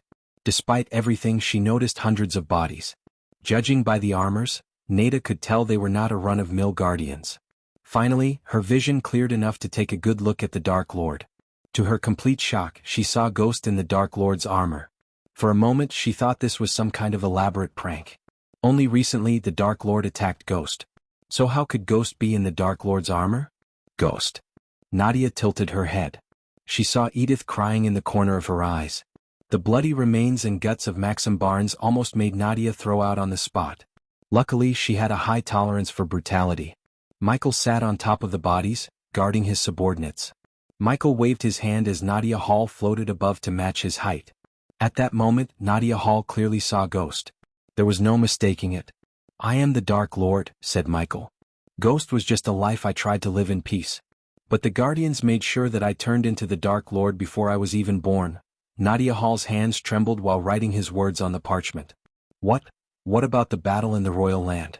The people had seen the Dark Lord attack Ghost? "You are asking the wrong question. The right question is, what will I do from now on?" said Michael. Nadia Hall felt goosebumps at the tone of his voice. "What will you do, Dark Lord?" Nadia asked the question. "Rebuild this world," said Michael. His words sent a chill down Nadia's spine. Everyone who heard his words shivered. The Guardians and the Sky Hall needed a villain to fight so they could hide their rotten selves from the world. But they have chosen the wrong god to mess with. For a few moments, Nadia didn't utter a word. She carefully chose her next few words. "Dark Lord, you said the Guardians made sure you turned into the Dark Lord before you were even born. What did you mean by that?" Nadia Hall had a hatred toward the Guardians deep down. Hence, she wanted to dig more dirt about the Guardians in the process. The Guardians slaughtered millions of people with the Sky Hall's aid to prevent a god from being born into this world. Their goal was to rule the world themselves. They didn't give a damn about the people they slaughtered in the process. Ultimately, they failed, and I am here to avenge all those innocent lives. Make no mistake, I'm not a merciful god. I am a vengeful one. If you are a guardian or someone connected to the Sky Hall, you have a death sentence on your head. If I were you, I'd quit. Are you openly waging war against two of the most powerful organizations in the world, Dark Lord? Asked Nadia Hall. No. They waged war against a god. So I will show them what will happen when you piss off a god. Nadia noticed her surroundings grow darker and darker. The sky rumbled as lightning streaks flashed across the sky. Can you tell us why you attacked Wuxia first? Asked Nadia Hall. They deserved it, said Michael without going into details. Nadia looked over the Dark Lord's shoulder and noticed the glistening pond as well as the dark-robed figures cultivating around it. But she had more pressing questions centered around the Dark Lord. What's your next plan, Dark Lord? What will you tell the people who are afraid of you turning their land into a battlefield? My war is against the Guardians, the Sky Hall, and anyone who crosses my path. As long as the people stay away from them, they'd be fine and have nothing to worry about. If you want to know more, you can ask the Supreme Guardian Andreas himself, said Michael. Nadia Hall creased her brows. Supreme Guardian Andreas lived and died 3,000 years ago. How could she ask someone who isn't alive? He is very much alive, said Michael as though he had read Nadia's mind. He is with Noah Winston in his spectral form. He is manipulating Noah Winston to make him his successor so he can stay in power forever. This man is not a hero as you all believe. He witnessed millions of people getting slaughtered without raising a finger. Ask yourself a question: if I am the villain for trying to make the world a better place by getting rid of actual evil that walks the world, what does it make a man who aided powerful people to commit genocide so he could be in power forever? Michael gave the people of this world someone new to hate. He wanted Noah to be occupied with scandals and controversies so he could become stronger and build his army in the southern continent without Noah getting in his way. Mitchie's words caused quite a commotion among the spectators. Andreas, the Supreme Guardian, was beloved and respected worldwide. He was a hero in people's minds. But the Dark Lord claimed otherwise. If he really was alive and in his spectral form, Nadia wondered why Andreas hadn't revealed himself to the world. Michael chose to talk to Nadia solely to reveal Noah's secret to the outside world. Unlike him, Noah had no chance of escaping to the southern continent, or he didn't think Andreas would allow him to. While Michael was building his army, Noah would try to protect Andreas and fix the Guardian Guild's image instead of getting stronger. That's what Michael wanted. Now, I'd suggest you leave the island and put some distance between you and Ithalan. Finally, Michael stood up. He raised his hand as Victoria floated into his arms once again. Edith screamed and tried to climb the pile of bodies.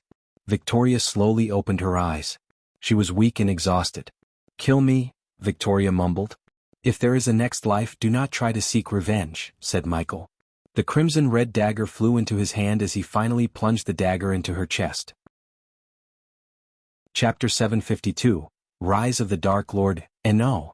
Edith screamed as loud as she could. Michael stabbed Victoria again. Victoria coughed up blood. Seeing the Dark Lord murdering the Princess of Wuxia in cold blood, Nadia's body sweated. She took a few steps back in fear. To Nadia's shock, Victoria's body began to glow. She heard a strange whistling noise in the air. Meanwhile, the cosmic stream gradually lost its glow. Azazel saw the glowing energy being absorbed by the subordinates.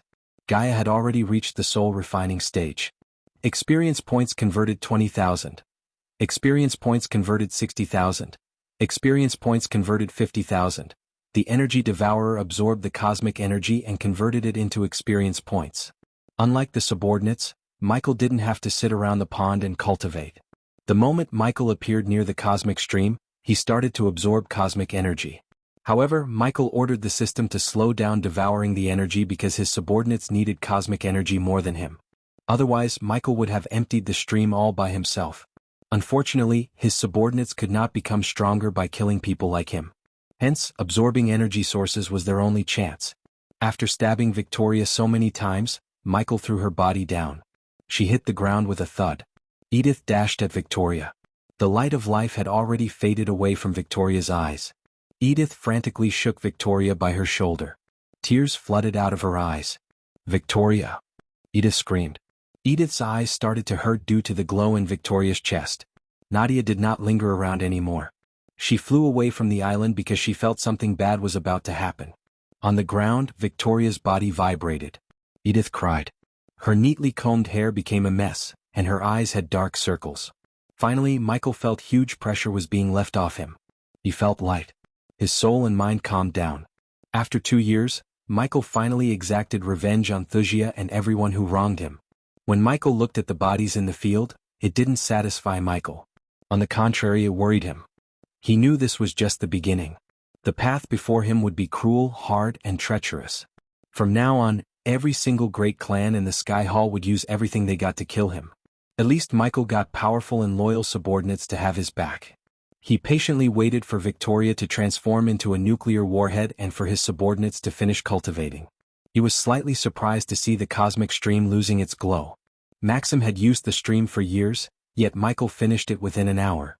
Thanks to the system and Aladir, the subordinates were able to absorb the cosmic energy at a high efficiency rate.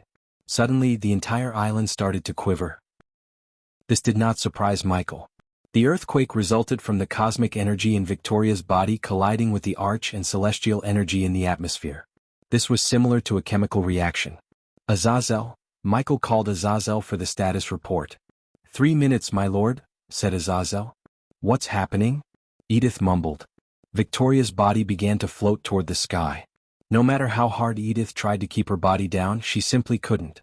Edith herself floated alongside Victoria for a moment before losing her grip on Victoria's hand.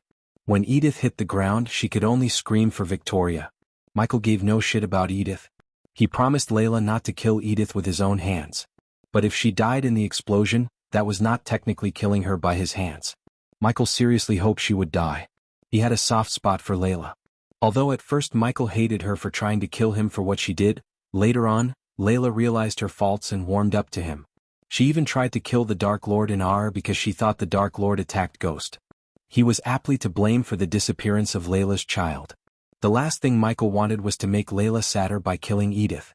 Layla would have enough to worry about after he leaves for the southern continent.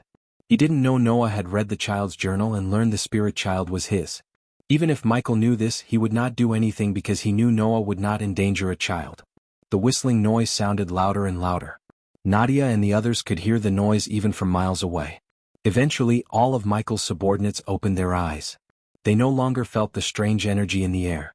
When they opened their eyes, the glowing pond was nowhere to be found. Everyone felt unstoppable. Tiberius clenched his fist as if he had never felt this strong before. Sadie, on the other hand, was in complete shock. She reached the soul refining stage from the arch sensing stage within an hour. Moreover, this strange energy in her body made her feel stronger than ever. They were all at the soul refining stage level 7 except Gaia. She reached fusion stage level 8. With cosmic energy, her power exceeded her power before she reset her cultivation. Even a level 1/2 immortal would have a difficult time defeating Gaia. Since Michael could provide her with an immortal killing weapon, she could become an absolute powerhouse.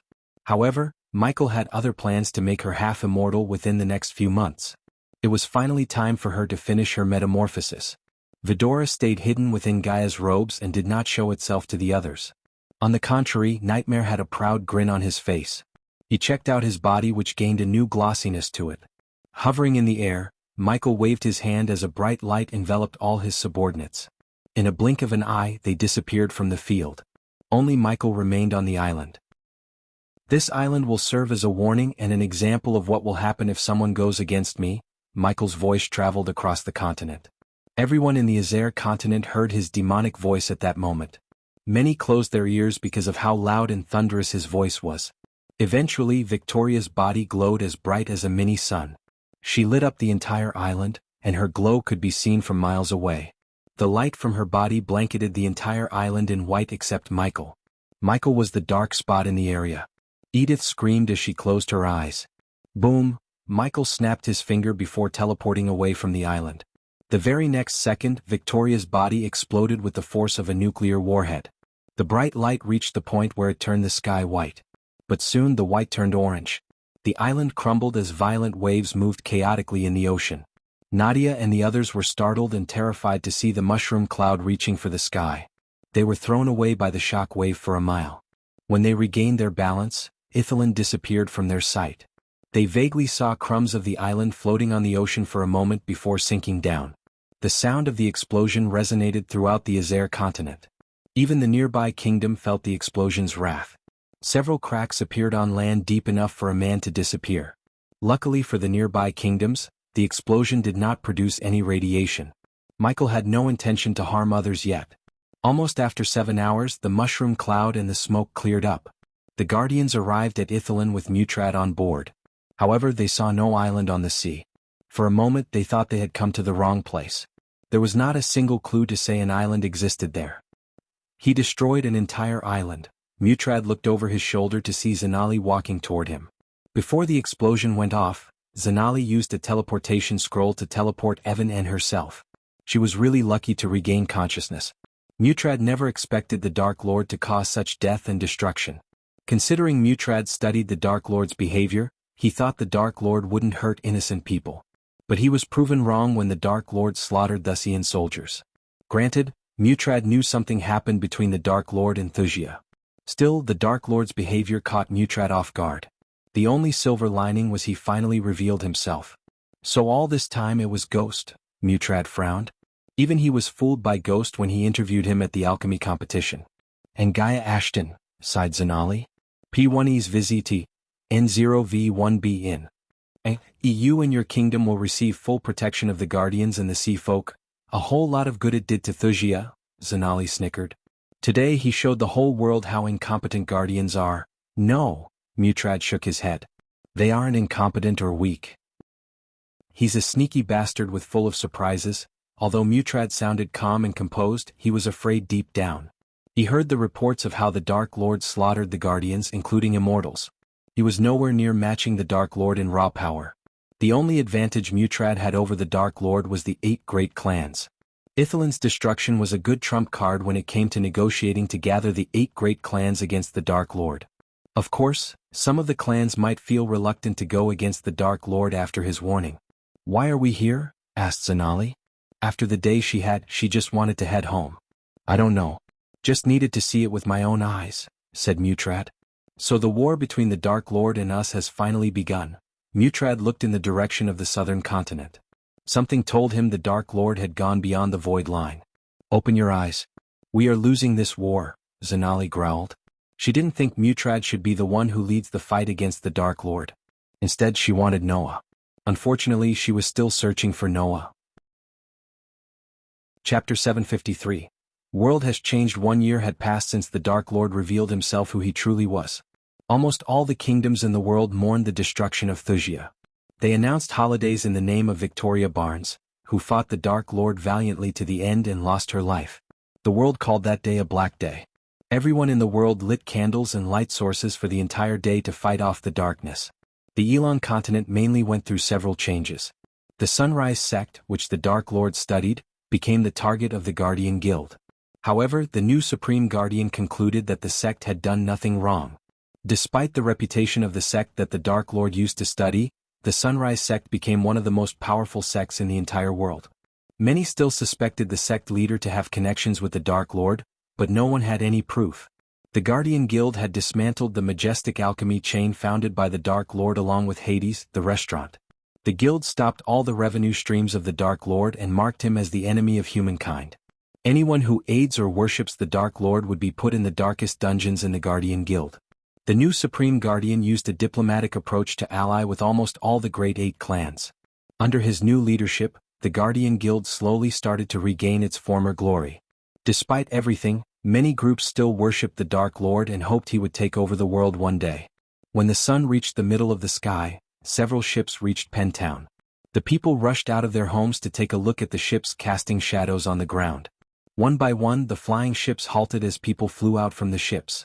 They all headed toward Winston Manor. A few minutes later, the empty hall inside the Winston Manor became crowded with people wearing various armor and robes. Majority of them had the symbol of the Guardian Guild on their chests. Alpha Guardians, Alicia and Norvin entered the room as the people quickly bowed their heads. Yes, Alicia was promoted to the Alpha Guardians of Hunter Guardians, while Norvin became the Alpha Guardian of the Beast Guardians. This was one of the many changes brought to the guild by the new Supreme Guardian. Unlike the previous Alpha Guardians, these two brought results. Hence, the stakeholders and financiers didn't raise a finger. Moreover, the new Supreme Guardian was working on creating new ways of revenue instead of depending on fat merchants. They were the main reason for the corruption in the guild. Over the past year, Norvin grew out of his tiny stature. Norvin walked beside Alicia wearing golden robes, transforming himself into his new humanoid form.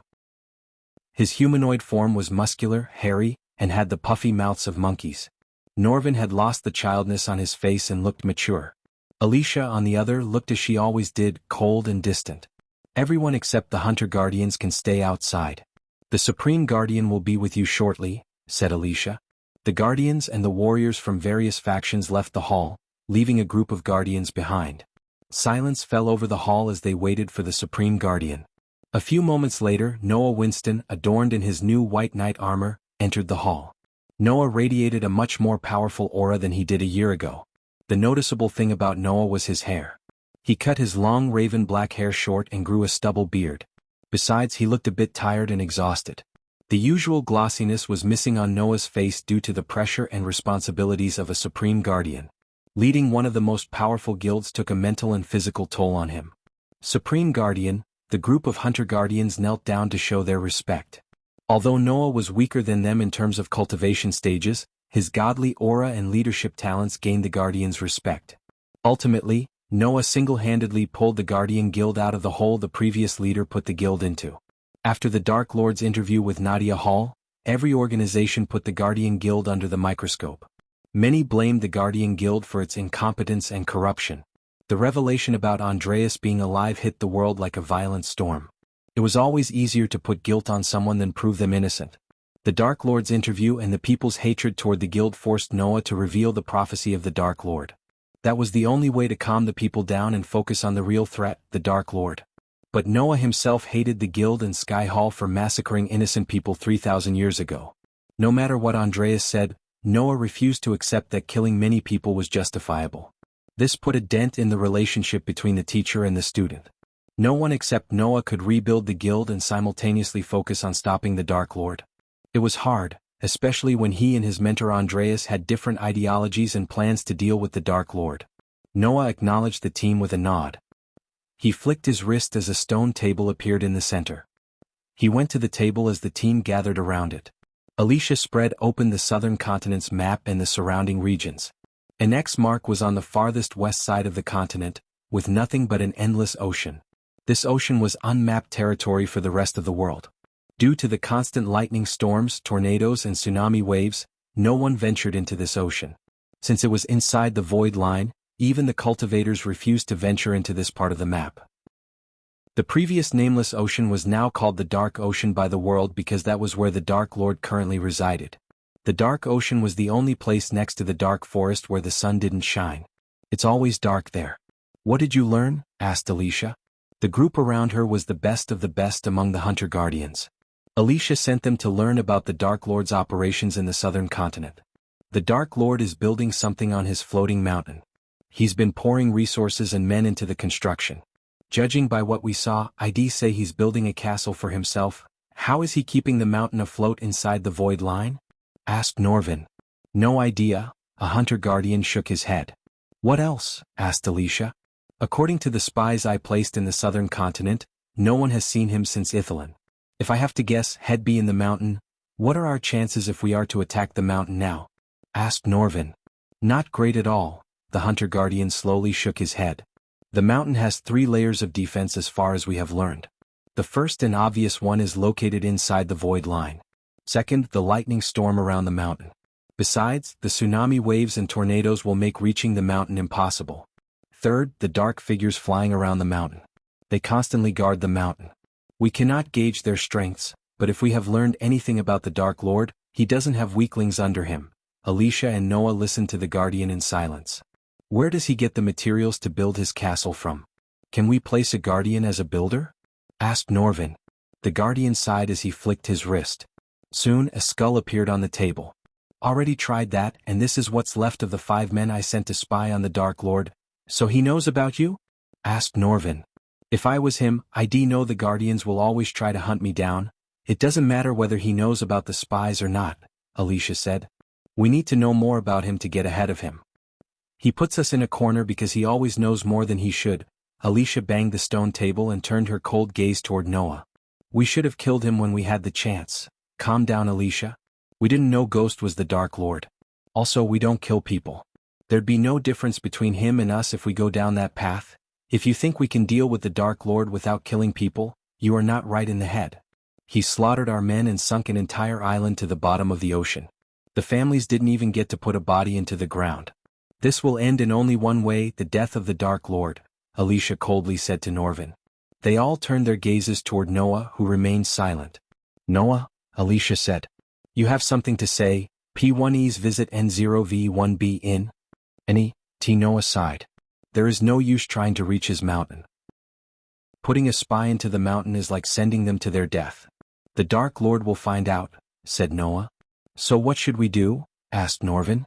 The best thing we can do now is target his underlings. We need to know more about his order. Turn your focus on his order. I am sure if you find a small rat, it'd lead you to its hole, Noah ordered the Guardian. You can take whatever you need from the armory. I am working on an efficient way to communicate with you through the void line. If it's successful, we can talk in real time. After dismissing the Guardians, Noah waved his hand as a throne appeared behind him. He collapsed down, sighing. He felt tired and exhausted. It had been weeks since he got a good night's sleep. Alicia came to him and helped him remove the armor pieces. You should take some rest, Noah. What if we go somewhere for a day or two? Asked Alicia. That does sound good, but I can't. I have too many things to deal with. You do know that the Supreme Guardian is allowed to take time off? You cannot be a no-show at Catherine's baby shower. Even Rowena is coming. Your entire family will be there. At least we can go there as a family. I am sorry, Alicia, said Noah. Alicia was surprised. Why? I am sorry I postponed our marriage. Noah's tone became soft. He took Alicia's arms and squeezed them gently. You don't have to be sorry, Noah. I know the pressure on you. We will get through this, I promise. Chapter 754, Scheming against the Dark Lord in Royal Land. The evening sun cast long shadows on the kingdom. The slanting rays of the setting sun gave a warm orange tinge to the sky. The sky was ablaze with the fire of the setting sun. Bright city lights dazzled under the evening sky, adding an extra layer of charm to the capital. The pale crescent moon slowly rose in the sky like a silvery claw. The stars blanketed the sky, stretching to infinity. The occasional barking of faraway dogs and howling wolves broke the silence of the night. It was just another day for everyone in the Royal Land capital except for Lord Edmund Wright. He was excited to wipe out the Bradley family from the face of the world. After the Guardian Guild shut down the majestic alchemy chain and interrogated Lord Malin about his relationship with Ghost, many of the nobles used this as an excuse to cut ties with the Bradley family. Hence, the Bradley family lost most of their security contracts, which made the family slowly decline. Lord Edmund Wright led this surgical attack on the Bradley family from the front. He poached almost all the Bradley family's contracts. If that wasn't enough, Edmund wanted to take over the Bradley family compound and kill them all. Inside the Edmund family compound, Edmund Wright sat behind a long oak table. He stared at the mirror in front of him. A face with long red hair, hazel eyes, and an oval face stared back at him. He rubbed his hands together excitedly. He opened up a scroll before him with all the attack plans written on it. Roger, Edmund called his personal guard, a soul-refining stage warrior. A golden-haired knight armed to the teeth entered the room and knelt down. My lord, are our men ready? Asked Edmund. They are waiting for your orders, my lord, said Roger. Lord Edmund grinned from ear to ear. He felt invincible. The Wright family had always been the bottom feeders in Royal Land. Thanks to the Dark Lord and the Guardian Guild, he was able to use the Bradley family's hurdle to increase the Wright family's power. He received instructions and financial aid to take out the Bradley family from a secret group of wealthy merchants. Under Noah's leadership, the Guardian Guild stopped all the backdoor dealings and off-the-books operations. He also removed corrupted merchants who used to be the biggest donors of the guild. These merchants formed a cult-like group to fight the Dark Lord in their own twisted way. Lord Edmund was just their pawn. Although he knew he was a pawn, he didn't mind being a pawn as far as his family could benefit. Since Lord Edmund planned everything in complete secrecy, the Bradley family had no idea about the upcoming attack. At least, that's what Lord Edmund thought. Let's begin then. Lord Edmund rose from his chair with a burst of laughter. Bring the men here. I want to say some motivational words to them, said Lord Edmund. He always dreamt of leading an army in a war. Unfortunately, he hadn't gotten a chance to do so. He thought of himself as a great general. He spent day and night preparing a speech for his men. So he wanted to deliver his prepared speech before they departed. As you wish, my lord. Roger bowed once again and left the room to bring the men here. Roger recruited adventurers as well as powerful mercenaries to aid them in the attack against the Bradley family, in addition to their own men. Lord Edmund took a few steps. He watched the city outside through his window. Looking at the sky darkening, he thought of the Dark Lord for some reason. Ever since the Dark Lord destroyed Ithelin, the darkness symbolized the Dark Lord. Although the people and the nobles went with their lives as usual, they all feared the Dark Lord deep down. Only a few, like Lord Edmund, dared to work against the people who helped Ghost in the dark. "Tomorrow," mumbled Lord Edmund. His ambition of being the leader of the most powerful family in the royal land was so close. He could taste his victory in the air. Because the Bradley family helped Ghost before his big reveal, no one would investigate their disappearance too much. Even if they did, it was the problem of the people who instructed and financially aided Edmund. Lord Edmund entered into a short dream where he sat atop all the nobles in the royal land. He was even getting a warm welcome into the castle from Queen Imar and King Kramer. His dream was abruptly interrupted by the flickering chandelier. Edmund creased his brows with annoyance. He turned around as the chandelier kept flickering. "My lord," Roger knocked on the door from outside. "Come in." Edmund adjusted his robes to give his speech. The chandelier stopped flickering for a moment as Roger entered the room with men wearing dark robes to cover their bodies completely. Suddenly the chandelier went out and came back again. In that split second, Lord Edmund could swear he saw a girl in the corner. He shook his head to clear his mind. He looked around the room. "Is everything all right, my lord?" asked Roger. "Before you go, tell someone to fix this damn light," Edmund growled. Lord Edmund took a deep breath. He was about to start his speech when the chandelier went off again. Everything became dark. "Fucking fuck," Lord Edmund growled. He thought the light would return, but it didn't. Roger and his men had a bad feeling about the sudden darkness. Roger quickly flicked his wrist, conjuring a fireball in his hand. As soon as the flames appeared above Roger's hand, Edmund's eyes went wide. His heart skipped a beat as he saw someone standing behind Roger. "Roger!" Edmund shouted to warn Roger. However, it was too late.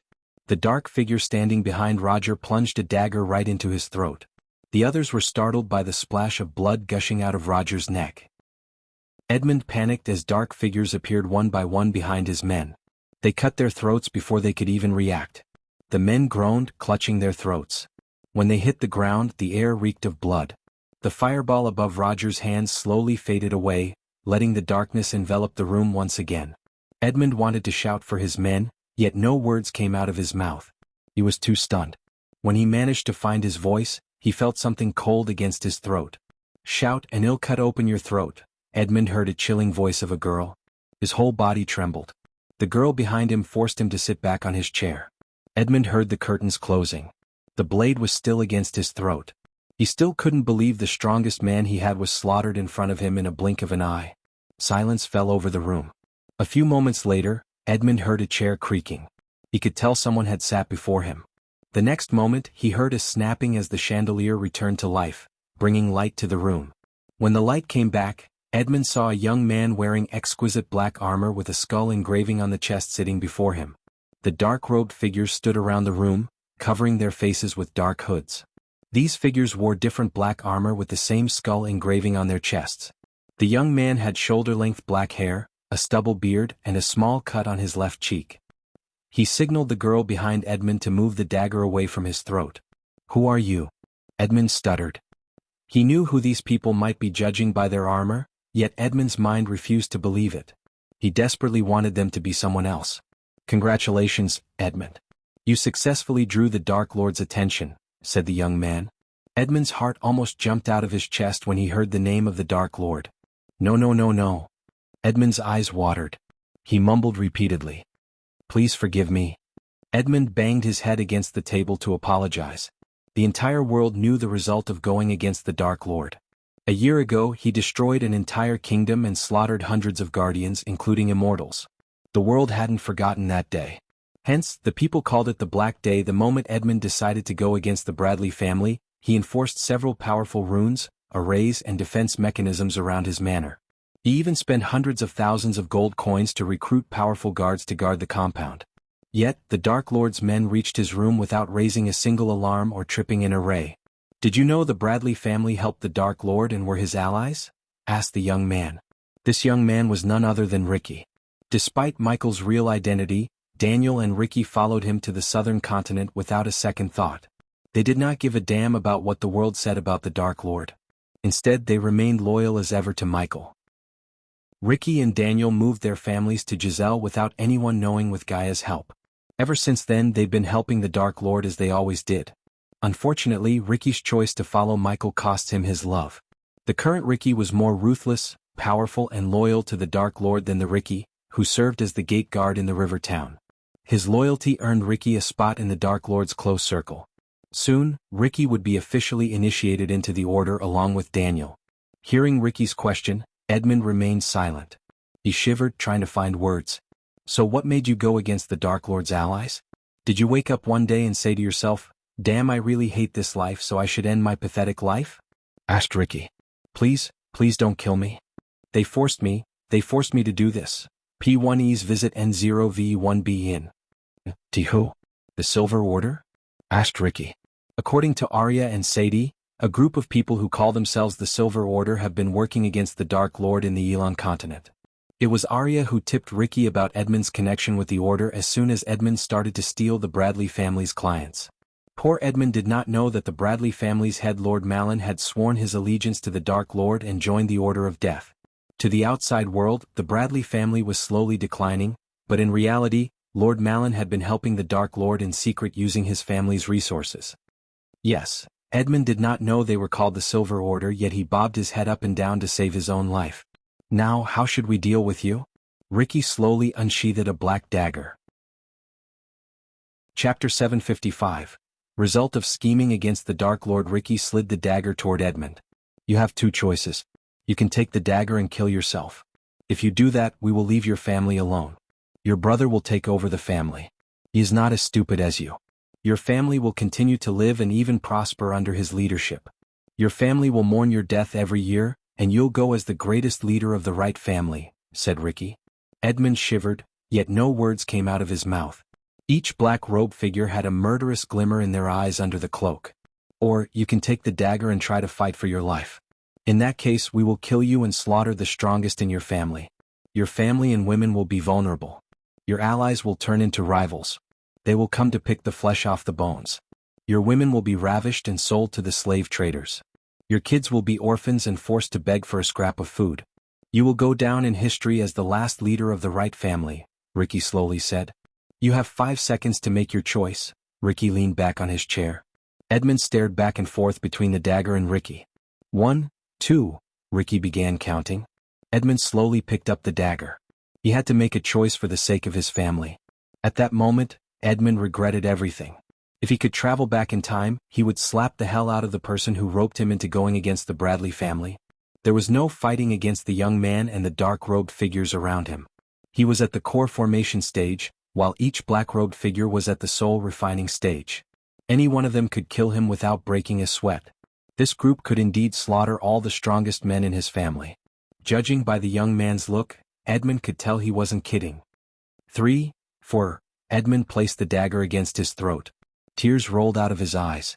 He didn't beg for mercy as he wanted to die with the dignity of a leader. Before Ricky could count to 5, Edmund slashed his own throat. Blood splashed across the table. Edmund's body quivered violently for a few moments before finally coming to a halt. Edmund fell on his table with blood oozing out of his throat. Ricky took a dark cloth from his pockets, wiping off the drops of blood from his face. Good choice, said Ricky. He then looked over his shoulder at one of the black-robed figures.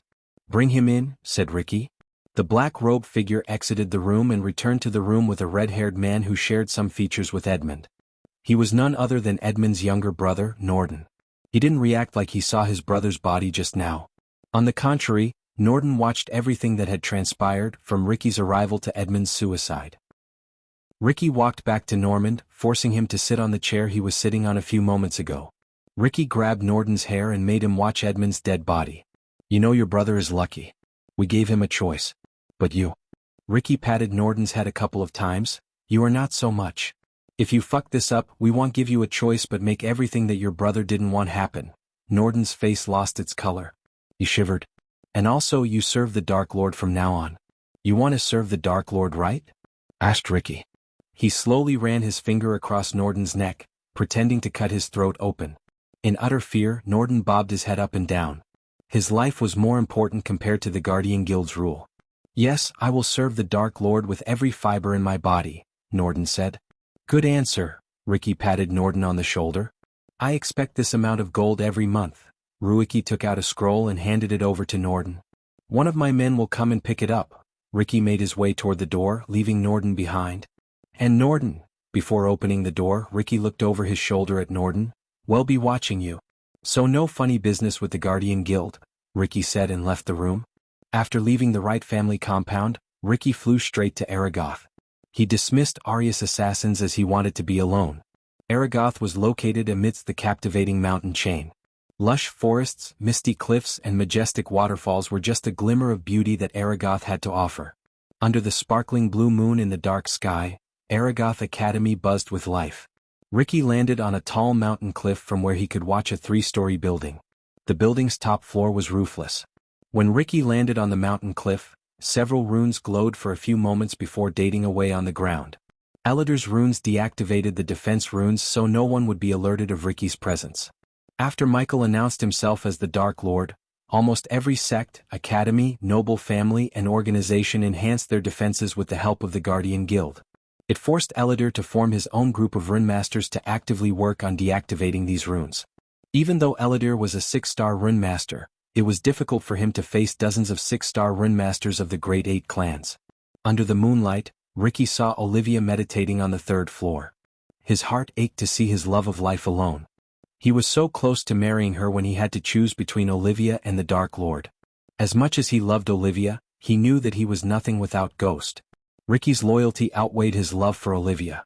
Ricky sat on the mountain cliff, looking at Olivia from a safe distance. Olivia opened her eyes as though she had sensed someone watching her. She looked left and right but Ricky was far away from her eyes could see. Plus, Ricky blended perfectly with the darkness thanks to his dark armor. Come with me, Olivia. To where? Ricky, please listen to me. If you go with him, they will hunt you down for the rest of your life. He will take care of us, Olivia, just as he always does. He deceived us, Ricky. Don't you see that? Stay with me, Ricky. We are supposed to stay together. We will. Just come with me to the southern continent. The portal is about to open. Please, loyalty or love, you can't have both, Ricky. Don't make me choose, Olivia. The memories of Ricky's last conversation with Olivia flashed across his mind. He remembered everything vividly. Even if Ricky was sent back in time, he would make the same choice. Some days he got mad at Olivia for making him choose between her and the Dark Lord. She was Ghost's disciple for a year. Ricky wondered what made Olivia believe what the Guardians were saying about the Dark Lord. If it wasn't for Ghost, she wouldn't have reached the 5-star alchemist level. Her fame, talents, skills, and everything came from Ghost, yet Olivia threw everything away without a second thought. Despite everything, Ricky still loved Olivia. Seeing her, his anger toward her faded away. He couldn't help but remember the good memories he had with her. It put a smile on Ricky's face. He had seen countless beauties in the southern continent and the army of the Dark Lord, yet no one replaced Olivia's place in Ricky's heart. His whole family nagged him to marry someone else, but Ricky outright refused to even think about another girl. Ricky's deep love for Olivia and sadness in his heart put a knot in his cultivation path. Otherwise, he would have hit the fusion stage like most of the Dark Lord's subordinates. Ricky watched Olivia talking to a few nobles. After the Guardians shut down the majestic chains, they tried to recruit Olivia to produce potions and pills for them. However, Olivia refused to play any role in the war between the Dark Lord and the Guardian Guild. Even if she joined the Guardians, Ricky didn't think the Dark Lord would mind. He was at a point where he didn't need a potion or pill. A hall filled with arrays and contraptions refined pills and potions for the Dark Lord's army instead of alchemists. Olivia was about to leave the building when she turned around. She still had the feeling that someone was watching her. Seeing Olivas' reluctance to leave the building, Ricky stood up. He knew it was time for him to leave. He would be in trouble with the Dark Queen if someone found him. He took a deep breath, standing up. Goodbye, Olivia. Ricky had a smile filled with pain and grief. He slowly ascended to the sky before disappearing into the clouds. After leaving the mountain, Ricky headed for the secret portal connecting Elon continent to the southern continent. Only those who were close to the Dark Lord knew the existence of these portals. These portals were the reason why Ricky and the Dark Lord's people could travel between the Dark Ocean and other continents without alerting the Guardians. While Ricky was flying toward the forest near the river town, he heard Daniel's voice in his head. Where are you? Are you all right? Asked Daniel. Yeah. I'm on my way to the portal. Something happened? Asked Ricky. Damn it, Ricky. Did you forget? The Dark Lord will return to the castle soon. We need to finish things up here. Shit, I almost forgot. Ricky smacked himself on the head. Are you at Aragoth again? Ricky was startled by Daniel's sudden question. No, Ricky refused. You know Azazel can see you wherever you are, right? Ricky did not respond as he knew Daniel was right. Don't get into trouble, Ricky. Come here as fast as you can, said Daniel. Ricky hastened his pace. It had been a year since they saw the Dark Lord. According to Azazel, he would return to the castle soon. Therefore, the entire castle and all of the subordinates were under pressure to meet the Dark Lord after such a long time. Chapter 756.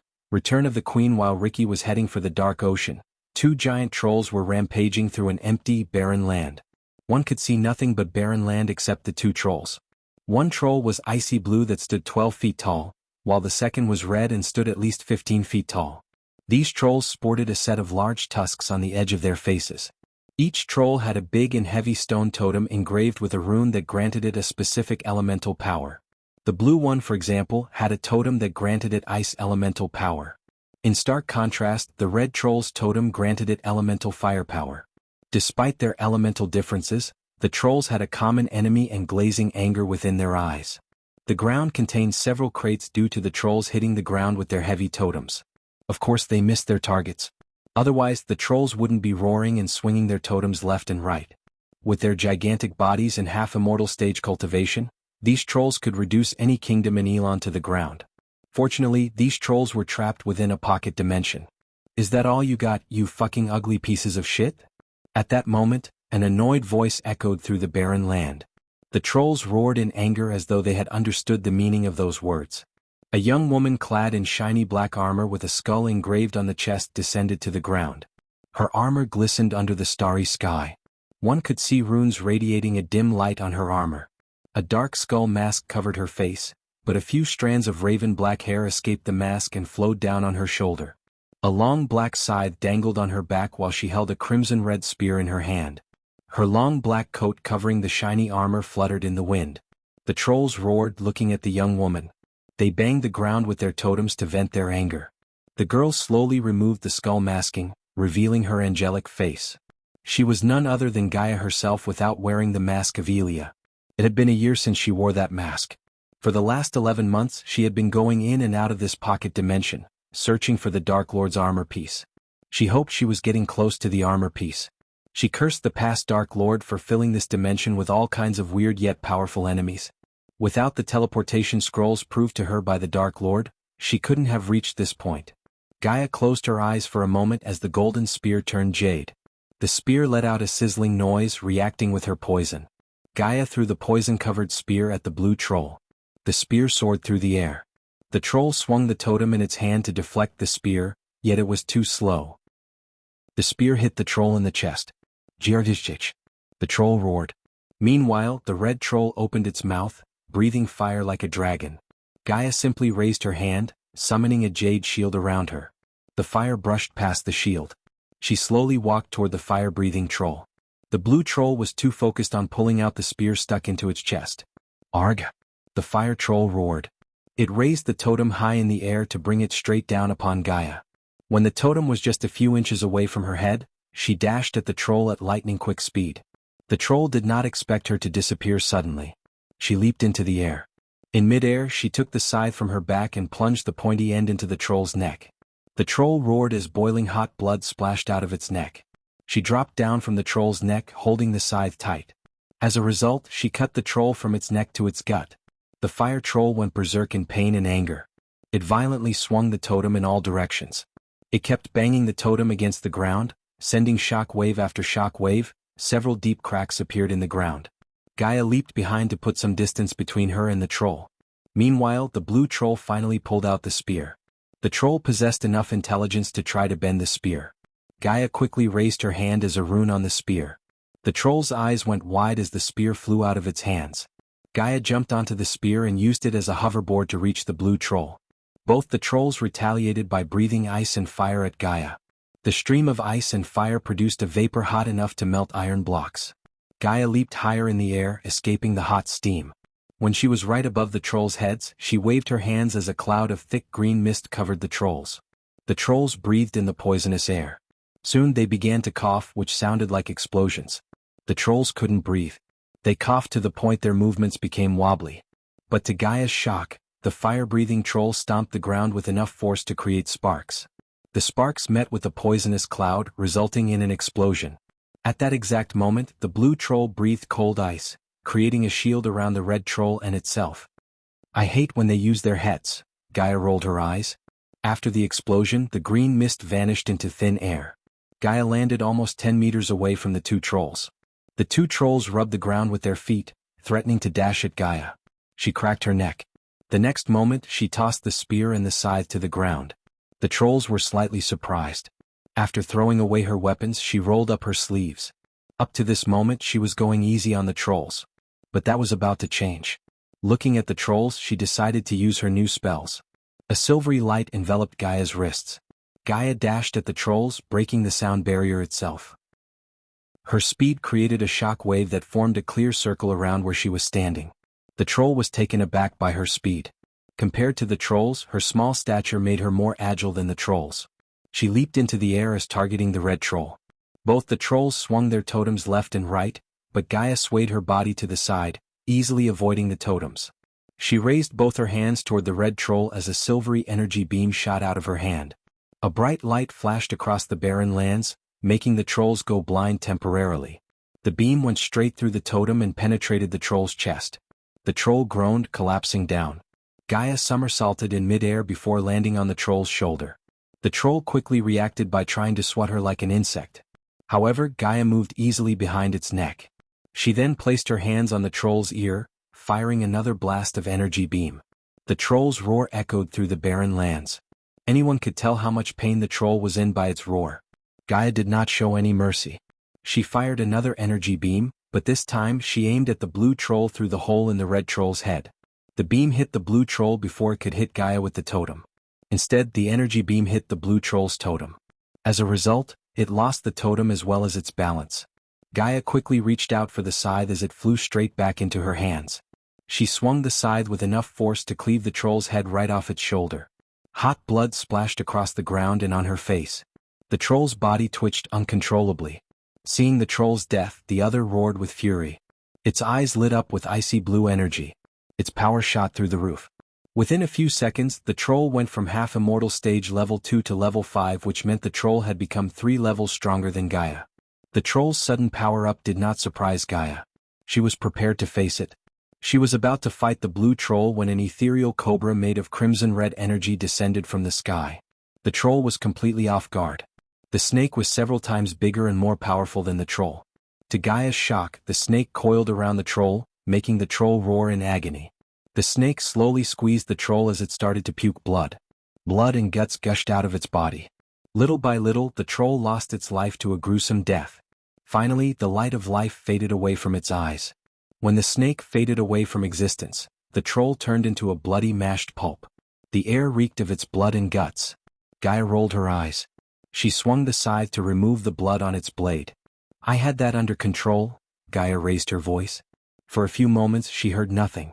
Silence fell over them until a gentle yet dominant voice answered Gaia. "You were taking too much time," said the voice.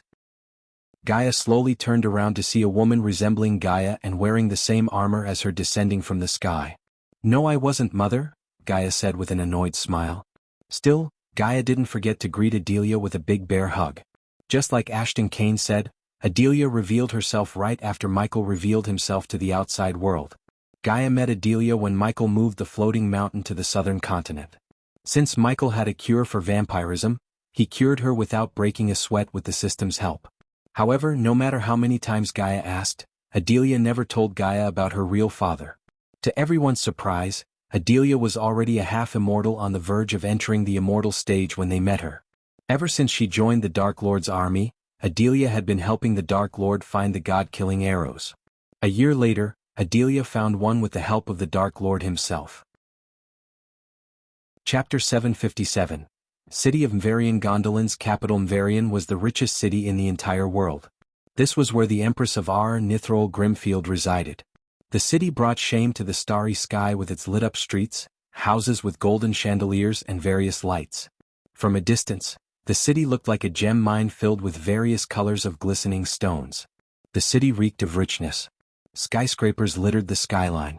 The golden wheat field blanketed the land outside the city walls like a golden blanket.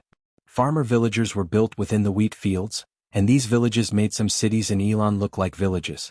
Stress connecting each village and avenues inside the city walls were paved with glistening white stones, giving the pavement a look of a diamond. The city was extremely clean.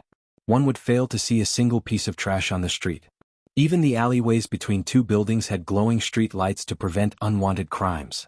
Anyone who hadn't visited Varian would immediately feel like they stepped onto a fairyland because of its surroundings. The north, west, east, and south had a snowy mountain, a lake surrounded by lush forest, waterfalls and flower fields respectively. Elves had the majority in Varian, but that didn't mean the city had fewer other races of people. On the contrary, the entire Gondolin thrived because of its multi-ethnicity culture. Especially in Varian, where one could see almost every race walking down the streets peacefully. Even the dark elves and the elves lived in harmony in Gondolin, thanks to the Empress' firm yet fair rule. The city was littered with architectural marvels. There was a grand structural marvel every 2 avenues. For instance, the Empress built a lotus-shaped building that stood 200 meters tall just for the farmers to sell their produce without needing a middleman. This building would open 2 times a month for the farmers. The Empress charged no tax whatsoever for the farmers who sold their produce in the farmers' market. Another example of an architectural marvel was a building built in the shape of a longsword. This building was one of the tallest buildings in the entire world. The building was 300 meters tall from the hilt to the pointy end. But all these buildings were nowhere close to the majestic castle at the city's edge. The castle was built overlooking the entire city atop a man-made hill. Countless broad, round towers dwarfed everything below them. Walls made of slightly glistening white stones, and these walls connected every tower. These walls contained neatly scattered windows and holes for archers and artillery. Even the tallest buildings in the city looked tiny in front of the castle. Granted, there were a few big castles in R, but this castle would still be bigger and grander than all of them combined. The castle contained several portals to travel from one place to another in the castle because it was too damn big. Without a magically enhanced map and a special rune, a newcomer to the castle would surely lose their way. On top of its majestic architecture, no one had besieged the castle since it was built almost 5,000 years ago. More accurately, no one had tried and lived to tell tales. Every day people would just line up to meet the Empress. Despite her busy schedule, the Empress allocated 3 hours to meet her subjects to hear their hardships if they had any. She was the most beloved Empress of all time.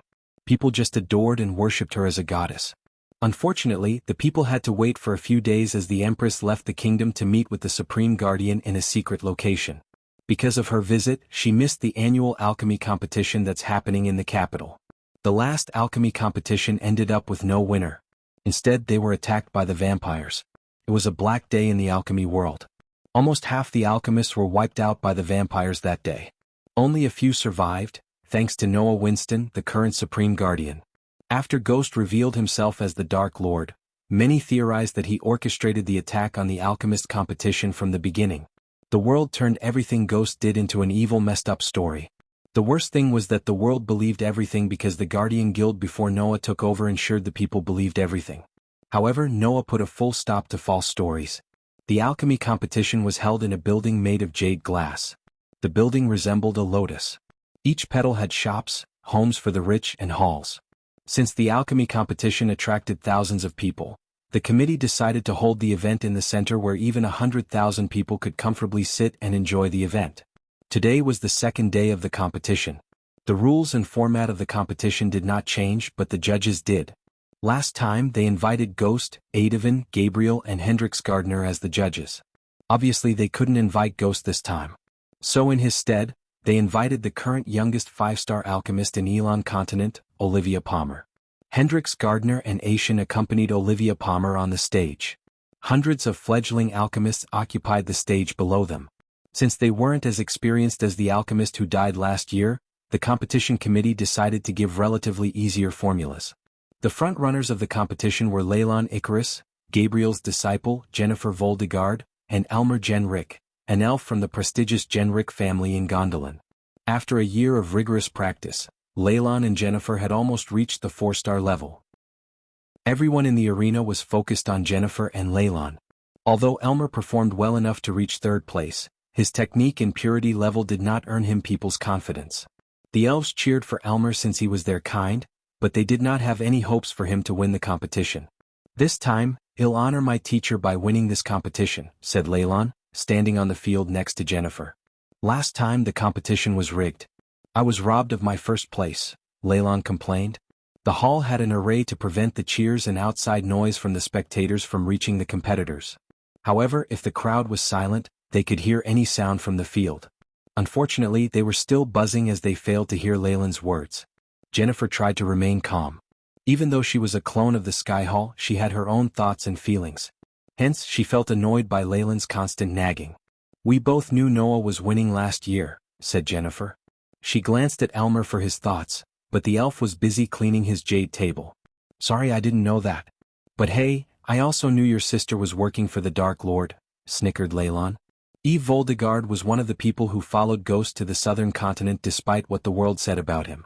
Because of Eve's decision to follow the Dark Lord, the Voldegards were forced to disown Eve. As far as the Guardians were concerned, she was a criminal for following Michael. Noah did not punish the Voldegards for Eve's choice. However, they were secretly monitoring the Voldegard family. "Don't talk about my sister," Jennifer gritted her teeth. Not that Leylon's words angered Jennifer, but if the real Jennifer was here, she would have gotten angry. Thus, the clone did the same to play her role correctly. "What was the committee thinking when they decided to allow you to compete?" Leylon growled. "Why do you care since you are so sure about winning the competition?" Jennifer replied. "Humph," Leylon snickered. On the other hand, Elmer remained silent without putting his nose into their conversation. Instead, he cleaned the jade table spotless as though he hated dust on his table more than anything. The jade table reflected his clean-shaven face with blue eyes, a square jaw, and striking golden hair. Elmer was not a talkative type. Since the competition had started, he barely spoke. Finally, the crowd became silent when the bell rang. Everyone quickly shut their mouths as the alchemists' bodies tensed. They all looked at the judges. Aishin rose from his chair and made his way to the edge. He glanced over the field with the alchemists. "It's my honor to welcome you all to the second day of the competition. Once again, I have to thank Her Imperial Majesty for providing us with such an exquisite venue and protection. We couldn't have done this without Her Imperial Majesty's aid, especially what happened last year. As before, please mourn for the lost ones for a minute in silence, please." The crowd rose from their chairs to pay their respect to the alchemists and people who lost their lives at the competition last year. Silence swept across the arena. The people closed their eyes, lowering their heads. "Thank you," Aishin's words broke the silence. "Without a further ado, let us begin the second stage of the competition. To start it, I'd like to welcome the youngster 5-star alchemist in the Elon continent and the head of alchemy in Aragoth, Miss Olivia Palmer." As soon as Aishin united Olivia to the front, an awkward silence occupied the arena. Few mumbled something under their breath. Everyone stared at Olivia with different looks. Some admired Olivia for not following the Dark Lord, while some had hostile looks as they thought she supported the Dark Lord in the shadows. Olivia was used to their gazes. She took a deep breath and walked to Aishin's side. "Thank you for your good words, Lord Aishin. But I must remind the world that I am not the youngest 5-star alchemist." "We all know who the youngest is," people gasped in shock. They couldn't believe the guts of Olivia to speak such words. Even Aishin and Hendrix were startled by her words. "All I wanted to say is, do not let the past and one person's actions pollute the beautiful world of alchemy," Olivia calmly said. "Your challenge for the second round is you have to brew the Lucid Dreams potion in under 2 hours. To help you brew it, you will receive the recipe and 3 batches of ingredients." As the competition began, several people were on their way to kidnap someone important. These figures were using the forest outside the city as their cover. With their black armor, they perfectly blended with the environment. The competition was really cursed as it attracted the wrong crowd for the second time. Chapter 758. Yet another alchemy competition. Lucid Dreams potion was just a standard 2-star level potion. However, it contained several intricate, complex steps to brew it without the cauldron exploding on an alchemist's face. Rich noble kids consumed this potion as a kind of drug to have a dream of their desire. Elmer noticed 3 batches of ingredients materializing on his table. Each batch contained 1 sprinkle of sweet aniseed, 1 tablespoon of snowy clove, 6 bits of sun shiso, 4 teaspoons of winter seed, and 1 cup of nut petal. "Piece of cake," Leylon snickered. As the last disciple of Gabriel, he could brew such a simple potion in his sleep. Every challenge Leylon tackled boosted his confidence to another level. In Leyland's excitement he failed to notice Elmer's strange, amused smile. The smile disappeared as fast as it appeared. "Beat the sweet aniseed as you do with your enemies and put the result in a container," Leyland mumbled under his breath. He didn't even look at the recipe scroll. "Add a sprinkle of liquid ice to turn it into messy water, then add the snowy clove all at once and make sure you don't leave any remnants." Leyland continued to work his magic on the ingredients. Despite being a clone, Jennifer was extremely well versed in alchemy. She was slower than Leyland but so much faster than Elmer. Fill the cauldron with unsalted seawater, add the mixture and bring it to a boil, freeze it and bring it to a simmer. Let it reduce by half before adding the sun shiso and winter seed. Mix both together first, then add all at once. While Leyland was brewing the potion, a tinge of sorrow rose in Olivia's heart. A year ago she was beside Ghost, her teacher, and watched the competition. She still couldn't believe her teacher was the Dark Lord the entire world was afraid of. When she thought about Ghost, she had nothing but pleasant memories. Without him, she couldn't have reached her current state. Every day she asked herself whether he really helped her or used her for his own benefit. Unlike Ricky, she couldn't drop everything and follow the Dark Lord to be a criminal wanted for the rest of her life. For some strange reason, she felt Ghost was watching her from somewhere in this arena.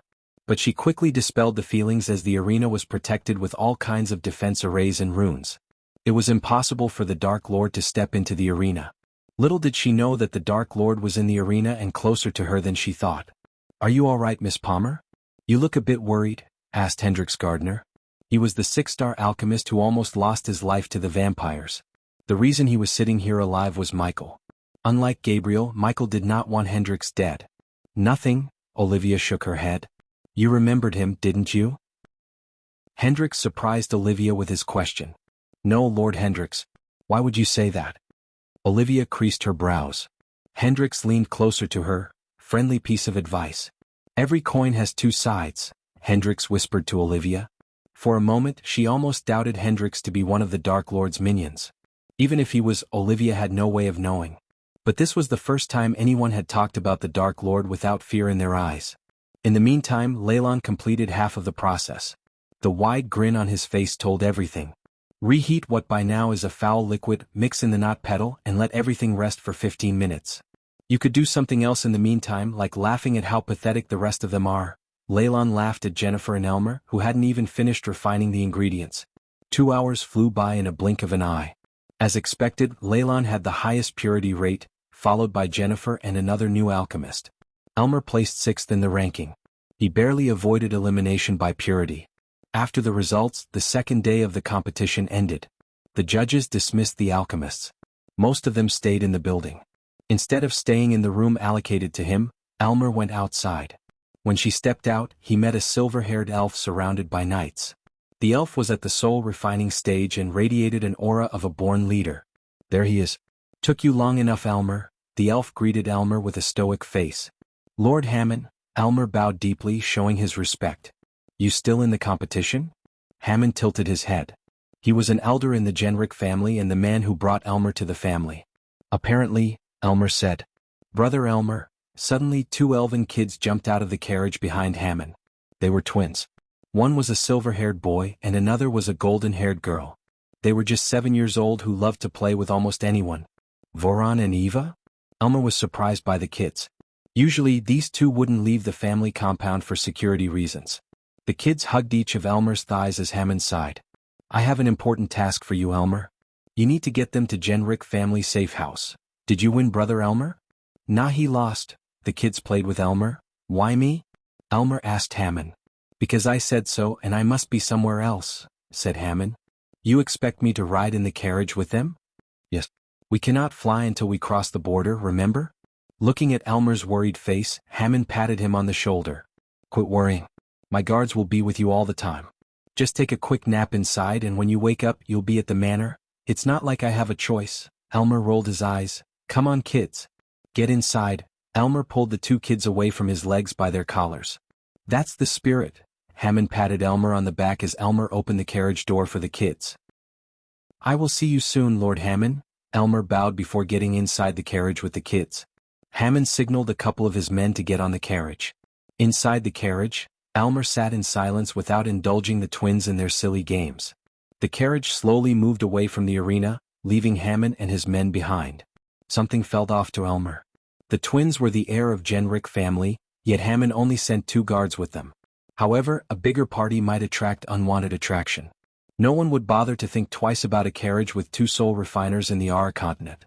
When Elmer thought like that, Hammond's actions made sense. Elmer looked at the sky from the window. The sky was unusually cloudy, as though heavy rain was due.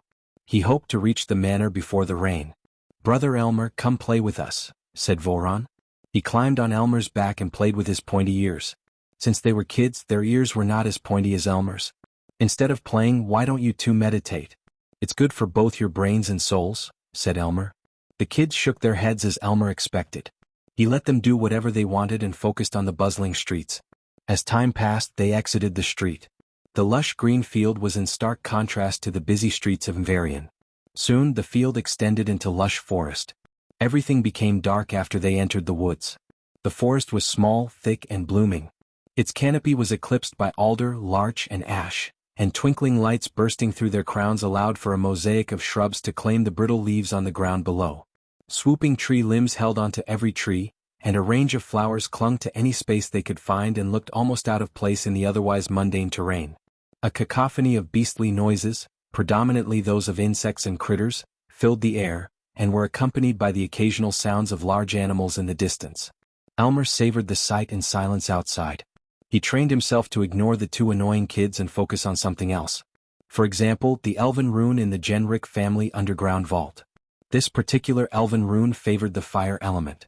Thus, anyone who wields the rune would gain an unimaginable amount of increase in fire manipulation, which was crucial to every single alchemist. The Genrick family had been protecting the rune for centuries. Only the core family members had access to this rune. Winning the alchemy competition was one way of getting access to the rune. That was one of the reasons why Elmer decided to compete in the competition. As Elmer was focusing on the passing trees, his ears twitched. "Do that again," Eva shouted excitedly. Elmer heard rustling wind and a strange howling sound. "Did you hear that?" Elmer heard the guards outside murmur. "I think we've been followed," said another guard. The 2 kids were too busy playing with Elmer's ears to hear the guards.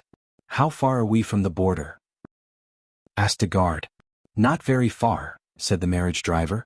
Elmer realized something was wrong. He creased his brows. "You too." Elmer grabbed the kids by their necks as though they were his kittens. "Stay here," said Elmer. "Are we going to play hide and seek?" asked the boy. "Kinda." Soon the carriage sped up. As a result, the carriage bobbed up and down. The ride became extremely uncomfortable. Elmer grabbed his seat tight to balance himself. "We are being followed." "I see figures in the woods," said a guard. His voice had a tinge of panic. Suddenly Elmer heard a thud. "Hey Dash!" Another cry resonated in the area but was cut short abruptly. Elmer felt the carriage slowly coming to a halt. "Why are we stopping?" asked Eva. "Aren't we playing hide and seek?" asked Elmer. "Really?" The kids' faces lit up. They had been nagging Elmer to play with them since they first met.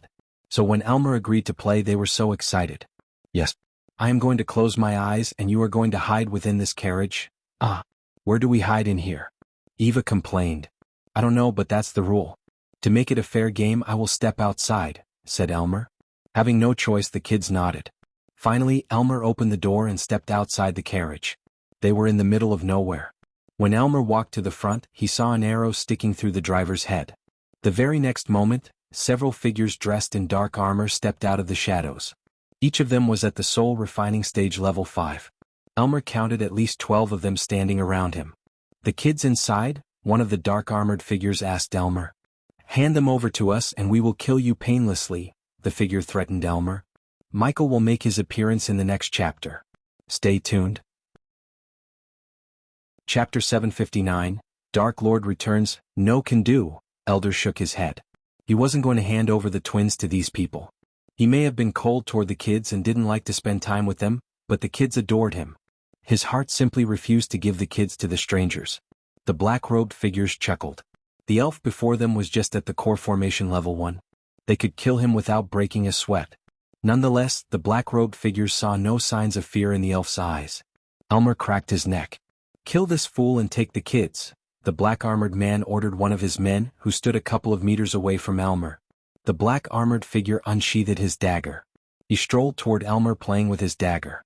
The black armored figures expected Elmer to cast a spell or at least poise to defend himself. Contrary to their expectation, Elmer remained still. The black armored figures thought Elmer had frozen by fear. The black armored figure raised the dagger before plunging it onto Elmer's back. To the man's shock, the dagger shattered into pieces when he stabbed Elmer. His hand went numb. He felt like he stabbed a concrete block. The man was completely off guard. His eyes widened behind his mask. The trees in the forest swayed as an ominous feeling swept across them. They heard wolves howling in the distance.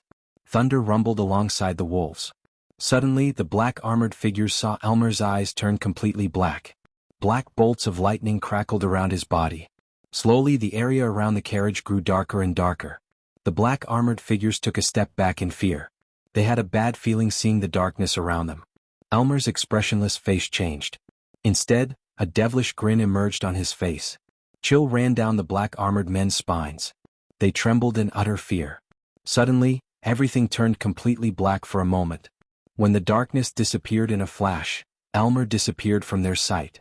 The men looked around frantically. The forest once again became completely silent. "Brother Elmer, we are ready. Come find us." The playful voice of the kids cut through the ominous silence. "Keep hiding, kids. I have to clean up a few rodents." The black armored men heard Elmer's voice echo through the forest. However, they couldn't locate him. "Rodents, you. We do not want them in here," said the kids. "I am sure you don't," said Elmer. The black armored figures unsheathed their weapons. A breeze of wind brushed past them. They didn't even blink. Fear crept into their hearts. "Where dash?" a black armored man tried to shout, but his shout was cut short abruptly. His head exploded into red mist. The rest were startled. They had no idea what just happened. Under their shocked gazes, a thin veil of energy appeared around the carriage. He's dead." "What happened?" one of the men stuttered. Everyone trembled to see the blood spewing out of their friend's neck. One moment he was fine, and the next, his head exploded like a watermelon. Once again, a breeze of wind brushed past them. Following the wind, another head exploded. The black armored man who stood beside the man fell down in shock. Blood splashed across his face in the ground. Yet they didn't see what just happened. One by one, heads exploded. "Fuck it." Some dropped everything they had and tried to run into the woods. But a dark beam came out of nowhere and penetrated their heads. They died instantly. Only one survived the quick massacre. The one who survived tried to crawl under the carriage but couldn't go through the energy shield. It was like an invisible wall. No matter how hard he tried, he couldn't even move an inch forward. The man's heart skipped a beat when he saw Elmer behind him. Elmer lifted up the black armored man by his neck. "Who are you?" the man mumbled. Elmer snatched the mask off of the man's face. After removing the dark mask, a man with a gray stubble beard and brown eyes stared at Elmer.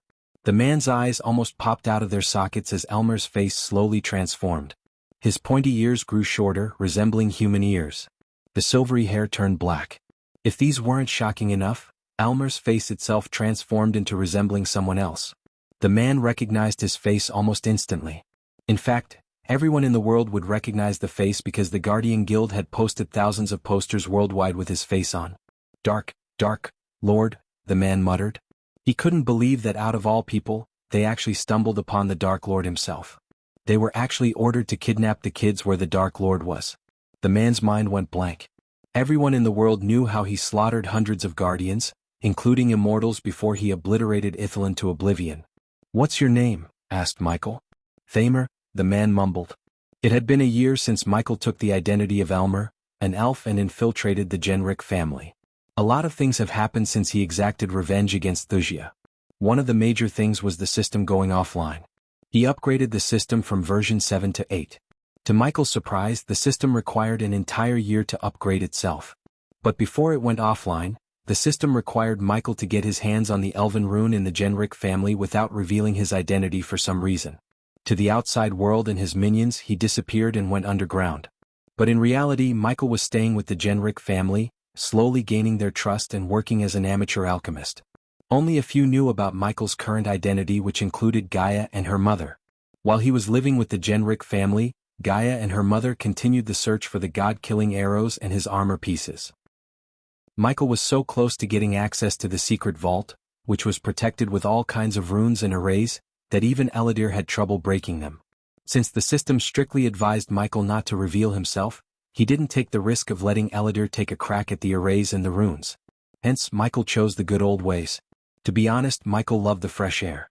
He let his subordinates handle everything back in the southern continent. The Guardians poured all the resources into finding him in the southern continent while Michael lived right under their noses.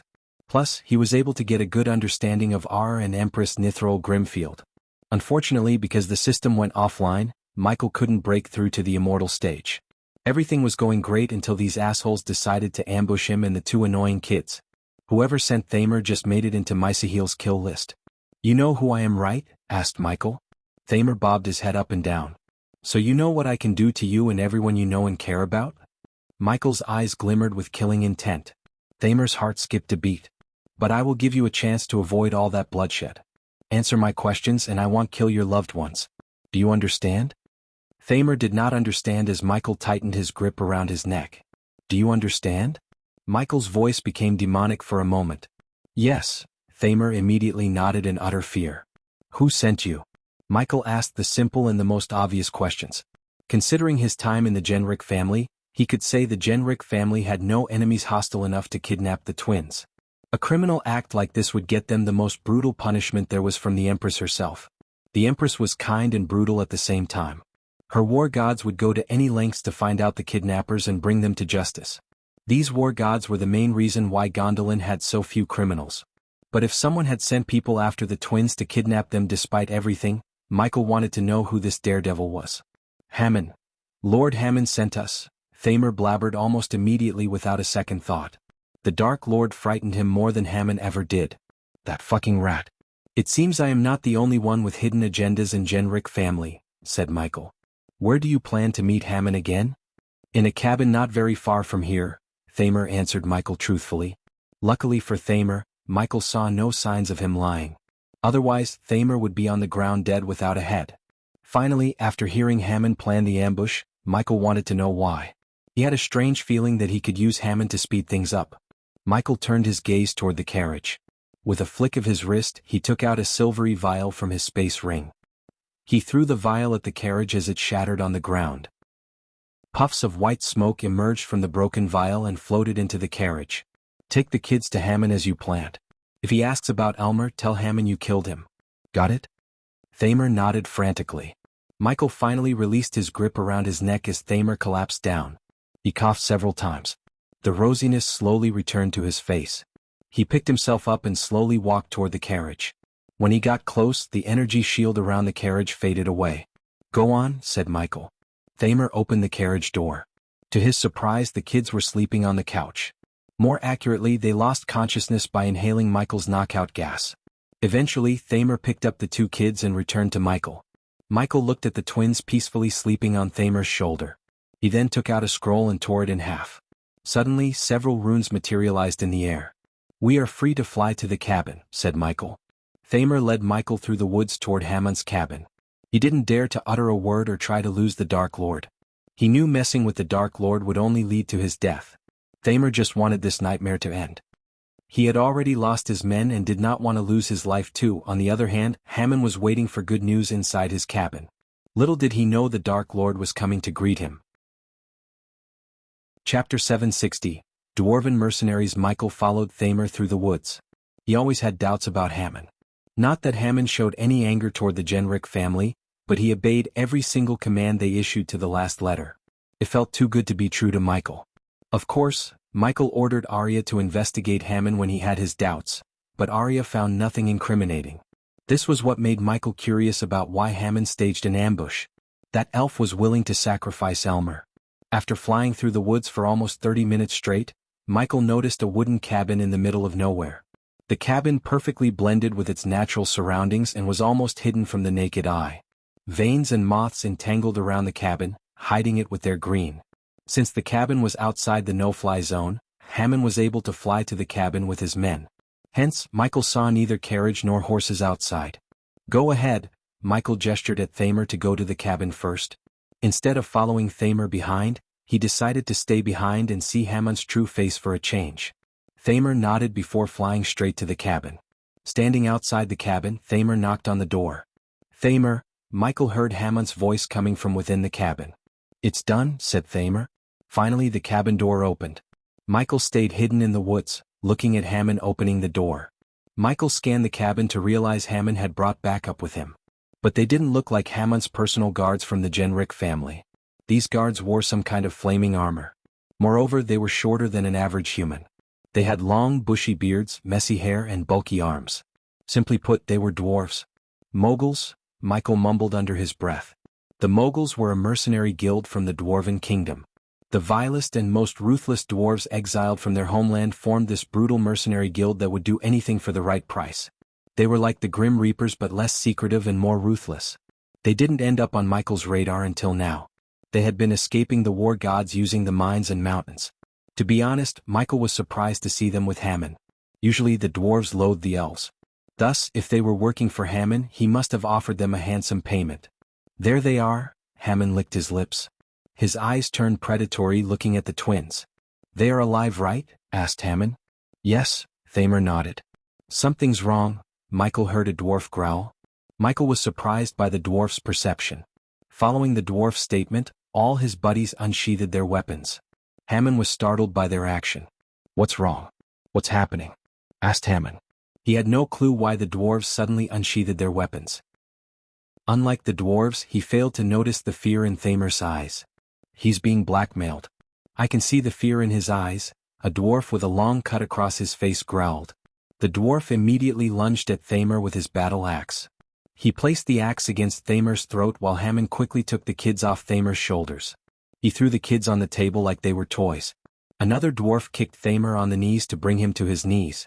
Instead of questioning Thamer, the dwarf just stared into his eyes. He is not himself.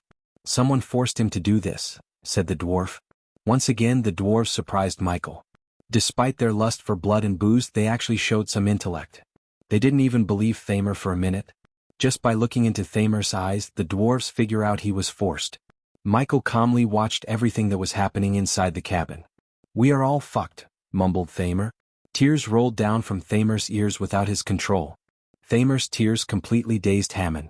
He knew Thamer for years. Thamer was one of the most ruthless and heartless bastards he had ever known in his life. But he was sobbing like a little child. Thamer, what the hell are you talking about? Hammond asked Thamer. He yanked Thamer by his collar. Before Thamer could utter another word, a bright light flashed across the cabin. The dwarves were startled. Soon, a sudden gust of wind snuffed out all the candles in the cabin. Darkness fell over the room. Hammond couldn't even see his own hands before his eyes.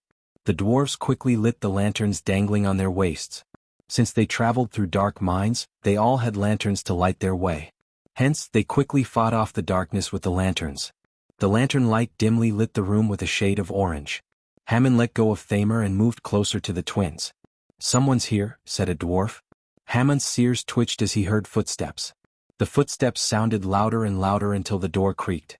Every single pair of eyes were locked onto the door. They expected someone to open the door wide open any second. As they expected, someone did open the door. In the dim light, they saw Michael walking into the cabin. The dwarf near the doorway lunged at Michael without a second thought. Only when he was in midair the dwarf recalled the face. His eyes widened in shock. But it was too late as Michael caught the dwarf by his neck in the air. The dwarf's feet quivered as he started swinging his battle axe at Michael to cut his head. Hammond heard a cracking sound as the dwarf stopped quivering in Michael's hand. The battle axe fell off the dwarf's hand and hit the ground with a loud thud. The Dark Lord, Hammond mumbled under his breath. His predatory eyes glistened with fear. The dwarves took a step back. To a man who killed immortals, killing a bunch of soul refiners was as easy as lifting a finger. The dwarves were not stupid to rush into battle head-on with the Dark Lord himself. Judging by the situation, the dwarves knew the only way to escape was through negotiation. They just hoped the Dark Lord was in the mood for talks. We can have a civilized conversation if no one pulls any stupid stunts, said Michael. Michael dusted off his arms. With a flick of his wrist, he pulled a wooden chair toward him. He turned the chair around and sat backward. The dwarves and Hammond looked tense. It was no surprise though. One could say the dwarves were holding well. Many would have wet their pants. After the terror campaign the Guardian Guild and the Great Eight clans held against Michael, he didn't need fear toxin to scare people. The Guardians and the Great Eight clans wanted to stop people from believing in the Dark Lord or worse, worshipping him as though he was a god. The fear worked in Michael's favor. He never expected people to worship him. Instead, Michael wanted them to fear him. That was why Noah stopped the campaign to spread fear throughout the world, as he knew the Dark Lord wanted just that. Still, Noah was too late. The Guardian Guild and the Great Eight clans did a fantabulous job of scaring people. Even the criminals shivered at the mere mention of the name Dark Lord. Now let me hear why you want to kidnap those two. If I'm not wrong, you should be protecting them. This doesn't seem like protecting, said Michael. Hammond felt reluctant to speak. Michael just lifted his finger as a lightning bolt shot out of his fingertips. The lightning bolt went straight through Thamer's head, instantly killing him. The dwarves jumped back in shock. Thamer wasn't weaker than any of them. If the Dark Lord could kill him with a single lightning bolt, they could only imagine what he could do when he used his full power. They realized the stories they heard about the Black Day were not at all exaggerated. In case the system hadn't gone offline for a year, Michael would have reached level 3 immortal stage. Unfortunately, he was being bottlenecked by the system. As you can see, I am not a very patient guy. So you should answer me without testing my patience, said Michael, crackling his fingers. Thamer's boy was on the ground with a big hole in his head. Blood still oozed down from the hole. His eyes were filled with terror and shock. At least he died instantly without suffering. Hearing Michael's words, Hammond gawked around the cabin. Everyone in the room knew there was no way of escaping without the Dark Lord's permission. However, Hammond couldn't reveal his story in front of these dwarves. Michael noticed his hesitation and sighed. You seem to want more privacy. That can be arranged, said Michael. When he turned his gaze at the dwarves, they realized he was about to kill them all. Fuck this and fuck you, one of the dwarves roared. He didn't want to go down without a fight. The dwarves would rather fight and die fearlessly than beg someone else for their lives. A dwarf raised his battle axe to bring down upon the Dark Lord with full force. However, his body froze as the battle axe slipped off his hand. Michael's eyes lit up. The very next moment, the dark beam shot out of his hands and bounced off from dwarf to dwarf, killing everyone except Hammond in a blink of an eye. The dwarves didn't even have the chance to defend themselves. After the dark beams disappeared as quickly as they appeared, puffs of smoke escaped Michael's eyes. One by one, the bodies hit the ground with a thud. Hammond's mind went blank. He paid 1,000,000 gold coins to the mercenaries to get them to work for him. Unfortunately, his 1,000,000 gold coins went to waste. I'm not going to ask you again. Tell me why you stage an ambush and kidnap the twins, asked Michael. This time his voice became colder and demonic. Hammond felt the pressure from the Dark Lord's piercing gaze. Having no choice, Hammond began to reveal his backstory. After hearing his full story, he just hoped the Dark Lord would understand his motives. Only Hammond knew the Genrick family was not as they seemed to be. Chapter 761. The Elven Rune. Michael listened to Hammond's story in silence. The crickets and distant beasts accompanied them, along with creaking woods in the cabin. Heavy downpours accompanied Hammond's story. The droplets hit the roof, making a rhythmic noise that served as background music to Hammond's story. When Hammond finished his story, Michael felt pity for Hammond. According to Hammond, his family, once called Hamlets, protected the Great Elven Rune. The rune was passed from generation to generation. It was their sole duty to protect the Elven Rune. Apparently, there was a blessing hidden within the Elven Rune. The blessing gave whoever keeps the family healthy and prosperous. Therefore, Hamlets led a very good life in the Azer continent. Hamlet was only a child when his house leader brought his best friend 100 years ago to the Hamlet Manor. He trusted his best friend enough to reveal the existence of the Elven Rune. At that time, he did not know the Elven Rune kindled the fire of greed in his best friend's heart. A few days later, someone murdered the house head in his own manor and stole the Elven Rune. The Hamlets scoured the continent for the rune but did not find a single clue. Years passed without the Elven Rune. The disappearance of the Elven Rune turned into a curse. One by one, the Hamlets fell sick to a strange illness and gradually lost their former glory. Once a prominent family in the continent slowly lost everything until they ceased to exist. However, before the last Hamlet, Hammond's father died, he found that his best friend visited him on the day the house leader died. P1E's visit N0V1B in. T. Hammond made his life's work to find the Elven Rune and exact revenge against those who stole the rune, resulting in his family's demise. Like vultures picking off flesh from a corpse, the rival families robbed everything the Hamlet family had. As the last and only Hamlet, Hammond was thrown into the streets. He described his hellish childhood in great detail, with tears gushing out of his eyes. Michael sympathized with Hammond because they both shared the same hellish childhood. Despite Hammond's hardships, his thirst for revenge kept him going. Finally, at his 15th age, Hammond finally met the man who came with his house head. Imagine his surprise when Hammond learned this man went from a lonely adventurer to the house head of the Genrick family, Tanatar Genrick. Although Hammond did not remember the name he used when he came to his home, he was pretty sure it wasn't Tanatar Genrick. Hammond might have been a little child, but he could never forget the man's face who was responsible for everything. Hammond followed Tanatar for a couple of years, waiting for an opportunity to gain his trust and enter his family as a Genrick. Eventually, Hammond received a chance to save Tanatar's wife from a bunch of bandits. Since Tanatar loved his wife so much, Tanatar felt so great to the point where he accepted the orphan Hammond into his family. Hammond slowly worked his way up, slowly gaining everyone's trust. It took Hammond 100 years to reach the point where he is now. Michael admired Hammond's resilience. All these years, he lived with the people who were responsible for his family's destruction. Even he couldn't have lived with Victoria and her family for a year, let alone 100 years. Michael began to have second thoughts about killing Hammond. Not only because Michael sympathized with Hammond but also because he said he had the plan to retrieve the Elven Rune. According to Hammond, the Elven Rune would recognize his bloodline. He was confident he could disable the runes and arrays in the vault to get to the rune. Michael wondered how he could use the Elven Rune to disable the arrays and defense runes. But he saw absolute confidence in Hammond's eyes. Since Michael didn't have the system's help, he had to rely completely on his instincts. And his instincts told him to go along with Hammond's plan. So tell me, Hammond, what's more important to you? Your thirst for revenge against the Genrick family or the Elven Rune? You can't have both. Choose one, said Michael. Hammond's thoughts faded as images of his daily life flashed across his eyes. Michael let Hammond think in silence. On the one hand, Hammond had the Elven Rune, his family's heritage. On the other hand, he had Tanatar and his family who stole the rune, resulting in his suffering. Without the Hamlet family, there was no need for the Elven Rune. That rune didn't have the power to bring his family back. However, killing Tanatar and destroying his family would certainly avenge his family and bring him peace. Hence, Hammond chose revenge against the Genrick family instead of the Elven Rune. As far as Hammond was concerned, the Dark Lord could take the rune.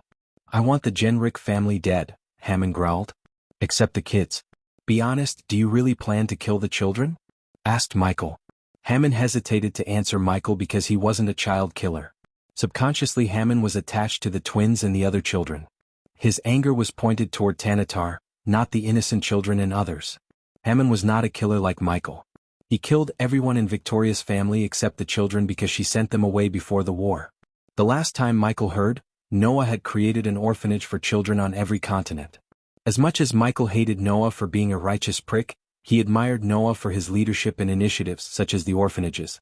He was really taking the Guardian Guild on a better path. Pity their end goal was to fight Michael, which would result in only death. Your hesitation is the answer, Hammond. You can have your revenge. I am not going to kill you, but... Michael rose from the chair. I will take the Elven Rune, said Michael. Michael waved his hands before his face. To Hammond's shock, his face transformed, resembling Elmer. Elmer? Hammond mumbled. For a moment, Hammond thought the Dark Lord had taken Elmer's face. However, he slowly connected the dots to realize the Dark Lord was Elmer. With another wave of his hand, Michael changed his face to look like another elf. Elmer is dead, said Michael. Now get your plans on the road. As I said before, I am not a very patient guy.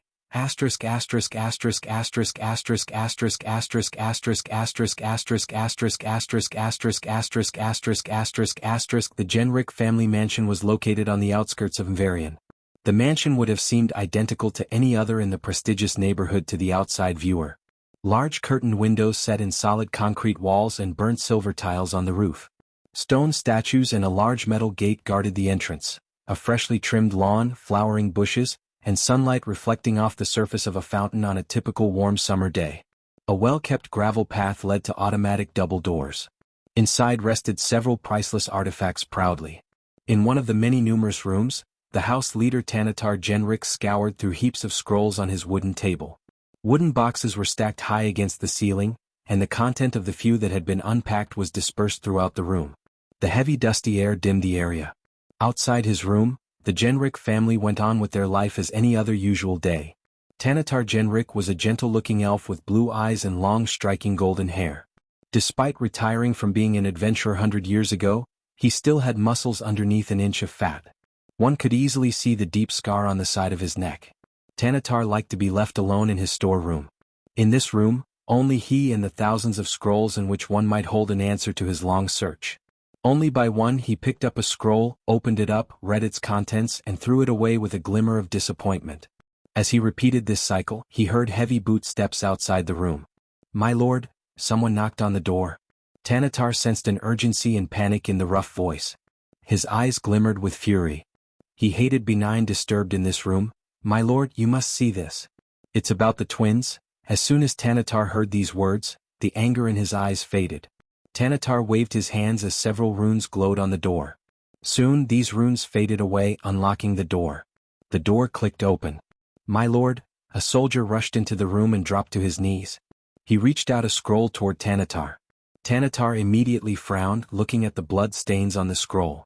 Tanatar picked up the scroll and opened it up to read its contents. While reading the scroll, Tanatar's body trembled. He collapsed onto the chair behind him. The soldier's body jerked as Tanatar banged the table. The mountain of scrolls crumbled down, making the room messier. "Show me the box." Tanatar stood up. He followed the soldiers to the front lawn, where he saw several soldiers and family members gathered around. "Move aside, Lord Tanatar is here." Everyone moved aside, making way for Tanatar to the wooden box on the ground. The air around the box reeked of blood. The soldiers already had the box opened. When he reached the box, Tanatar saw a severed head with open eyes staring at him. "It's Sira, my lord," said the soldier who led Tanatar here. Sira was one of Hamon's personal guards. "This note was in the box, my lord." Another soldier handed over a blood-stained note to Tanatar. "If you want to see your children alive and not as heads in boxes, come to the Lonely Mountain." Tanatar read the words on the note. His voice trembled. He started to realize his kids were kidnapped slowly. Just the blood on the note alone shook Tanatar to the core. At that moment he couldn't think as a veteran adventurer or a leader but as a father. He failed to keep his stoic wall around him. Thinking about his children in danger made the wall crumble down. For a few moments his mind went blank. "My lord, what does the note say?" a soldier asked with worry. The soldier's words pulled Tanatar out of his dazed state. "Gather our men, we are going to the Lonely Mountain." Tanatar barked his order at his men. "Lord Tanatar, what happened? What's the meaning of all this?" One of his core family members asked Tanatar. "Voron and Eva." Tanatar's words didn't come out through the lump in his throat. "What happened to them?" the elves panicked. "They were kidnapped." Tanatar barely finished his words, shaking everyone to their core. While Tanatar and the others were gathered at the front lawn, Hamon entered the mansion via a secret path only known to the elders. Michael accompanied Hamon as one of his personal guards. Michael followed Hamon behind a dimly lit underground passage. "The vault is just around the corner," said Hamon. Chapter 762. Two sides of the coin. Michael followed Hamon until he reached a giant door made of some kind of silver metal. The door was built with countless nuts and bolts. On top of these mechanisms, Michael sensed countless runes. Hamon stopped a meter before the steel door. He looked around as though he was searching for something. Michael wished he had the system to disable all the runes. Luckily, Michael had an expert in runes. He was about to call for Aladir when Hamon raised his palm. Michael noticed a glowing rune on Hamon's palm. For some reason, the gears in the door started to move faster and faster. Additionally, icy blue runes began to radiate brighter light on the door. Michael heard these mechanisms rolling within the door. Hamon slowly moved his palm toward the door. When Hamon's palm was just a few inches away from the door, an invisible force pulled his hand toward it. Hamon's hand got stuck on the door. Hamon did not shout but seemed relatively calm. The door did not freak him out as much as the Dark Lord beside him did. Hamon and Michael waited for the door to open. However, Msihel was pretty surprised and, to be honest, startled. It seemed to him like Hamon had a way of opening the vault all this time, yet he waited for no reason. "You can open the vault door?" asked Michael. He wanted to confirm Hamon's stupidity. "Yes," Hamon nodded. Michael couldn't keep his hands from slapping the back of Hamon's head. Hamon was pretty startled but kept his hand on the door. "You had a way to open the vault door all this time, and you decided not to take the elven rune and kill Tanatar until now?" asked Michael. "It's not my fault he and his wife couldn't have a child for almost 80 years, give or take," Hamon shrugged. To Hamon's surprise, Michael chuckled. "So you were waiting for them to have children as much as them? It's funny but I do admire your patience," Michael smiled. When Hamon saw the smile on the Dark Lord's face, he was truly surprised. His smile brought such warmth to Hamon's heart and almost made Hamon wonder why in the hell everyone was afraid of this guy. He looked so friendly and good-looking with a smile. Michael did his best to keep the pressure of being the Dark Lord gets to him.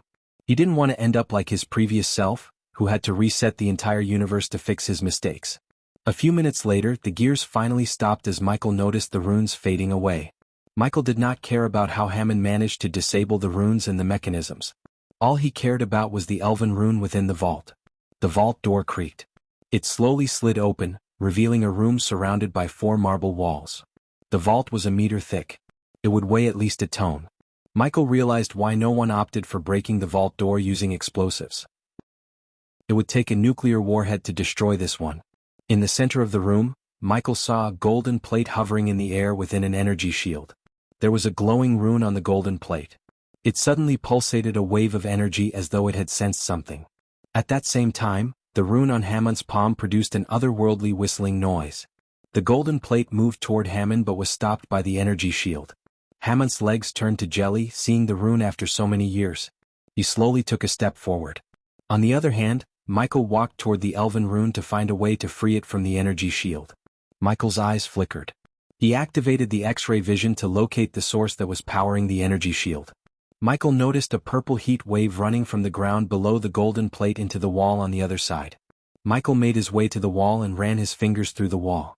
He knocked on the wall for a moment to gauge how thick these walls were. The dark flames coiled around Michael's fist. He was about to punch the wall when he sensed several beings on their way to the vault. Michael slowly turned around to welcome the party while Hammond walked toward the rune in slow motion. Hammond. Suddenly, a dominant voice echoed through the empty vault. The voice snapped Hammond out of his daze. His body became rigid. Hammond slowly turned around. Hammond's mind went blank when he saw Tanatar and his royal guards at the vault doorway. Michael wondered what made Tanatar ignore his children and return to the vault until he saw a glow on his hand. If Michael had to guess, he would say Tanatar had another rune on his hand. In a blink of an eye, Michael appeared behind Tanatar. The soldiers were caught off guard by his speed. Before they could react, Michael shut the vault door, trapping Tanatar alone in the vault with them. Normally, it would take spells and special arrays to shut the door coals because it was too damn heavy. But to Michael, this steel door was no different than a wooden door in a tavern. Even the half-immortals of the same level as him didn't possess such godly strength. His raw strength was another perk of being a god.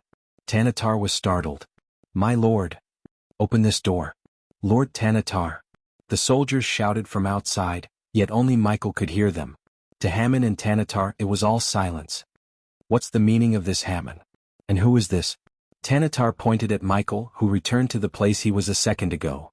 "What the hell are you not in the Lonely Mountain?" Hammond blabbered in shock.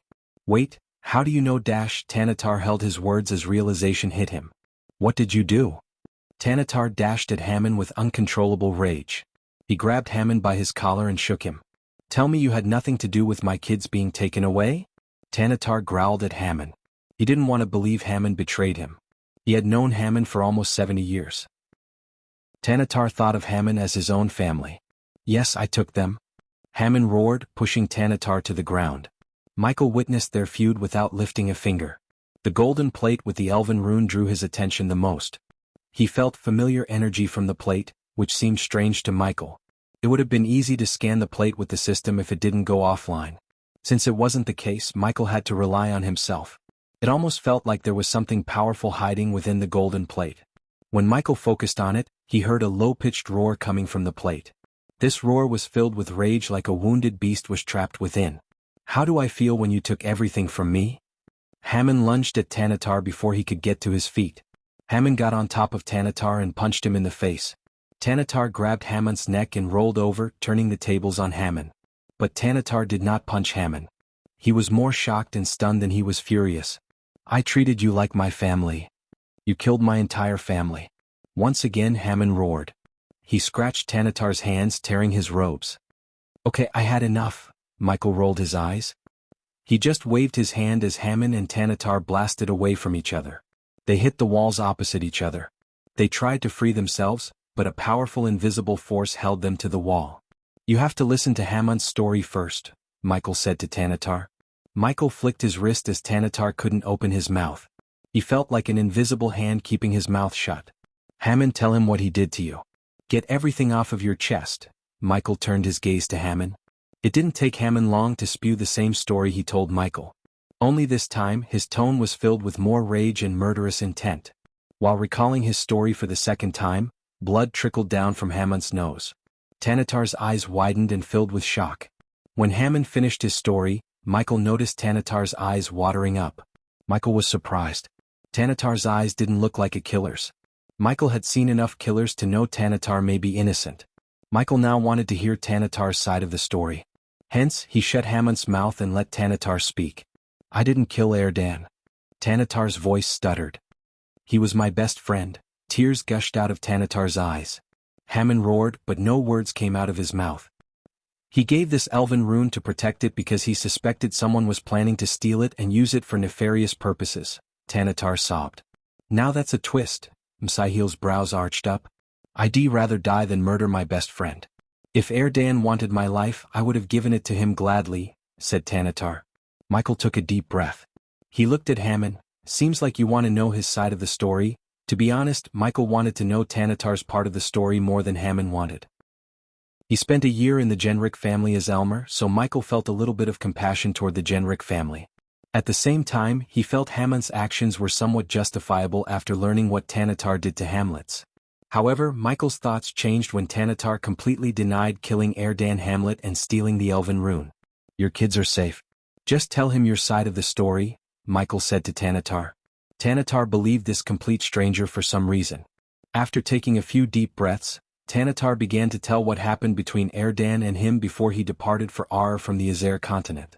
Tanatar's story completely contradicted Hammond's part of the story. According to him, Erdan Hamlet, the house head of the Hamlet family, asked Tanatar to take the elven rune and leave for the Ar continent. He suspected someone within the Hamlet family was planning to take the elven rune and present it to none other than the Dark Lord himself. It was shocking to say the least. Michael was caught off guard. Initially, Tanatar refused to do that, but Erdan insisted, giving him no choice. As a lonely adventurer, Tanatar had no family then. So he agreed to take the elven rune away to save Erdan's family. But he never thought his entire family would be wiped out by a plague that only affected the Hamlets. Even after founding the Genrick family, Tanatar did not stop looking for survivors. Unfortunately, he found no one and concluded the entire Hamlet family was wiped out. So someone from the Order was living with the Hamlets, Michael sighed. He knew he or she probably died from the strange sickness that hit Hamlets. But Michael couldn't figure out how Erdan learned about the Order members' plan. Michael refused to believe they were sloppy enough to let Erdan learn about their plan. The members of the Order were extremely cautious and cunning. They survived centuries without being discovered by the Guardian Guild or the Sky Hall. So how could Erdan, a mere lord of a family, find them? Something told Michael there was more to the story than Hammond and Tanatar told him. Unfortunately, Michael doubted either of them knew the full story behind Erdan's decision. Chapter 763, A God's Judgment. Happy New Year, my dear readers. As my tiny gift to you all, I will mass release 5 chapters on January 5, 2023. May you receive all the blessings from the God. Tanatar and Hammond were both in shock after hearing each other's story. Either of them couldn't believe what the other had gone through over the years.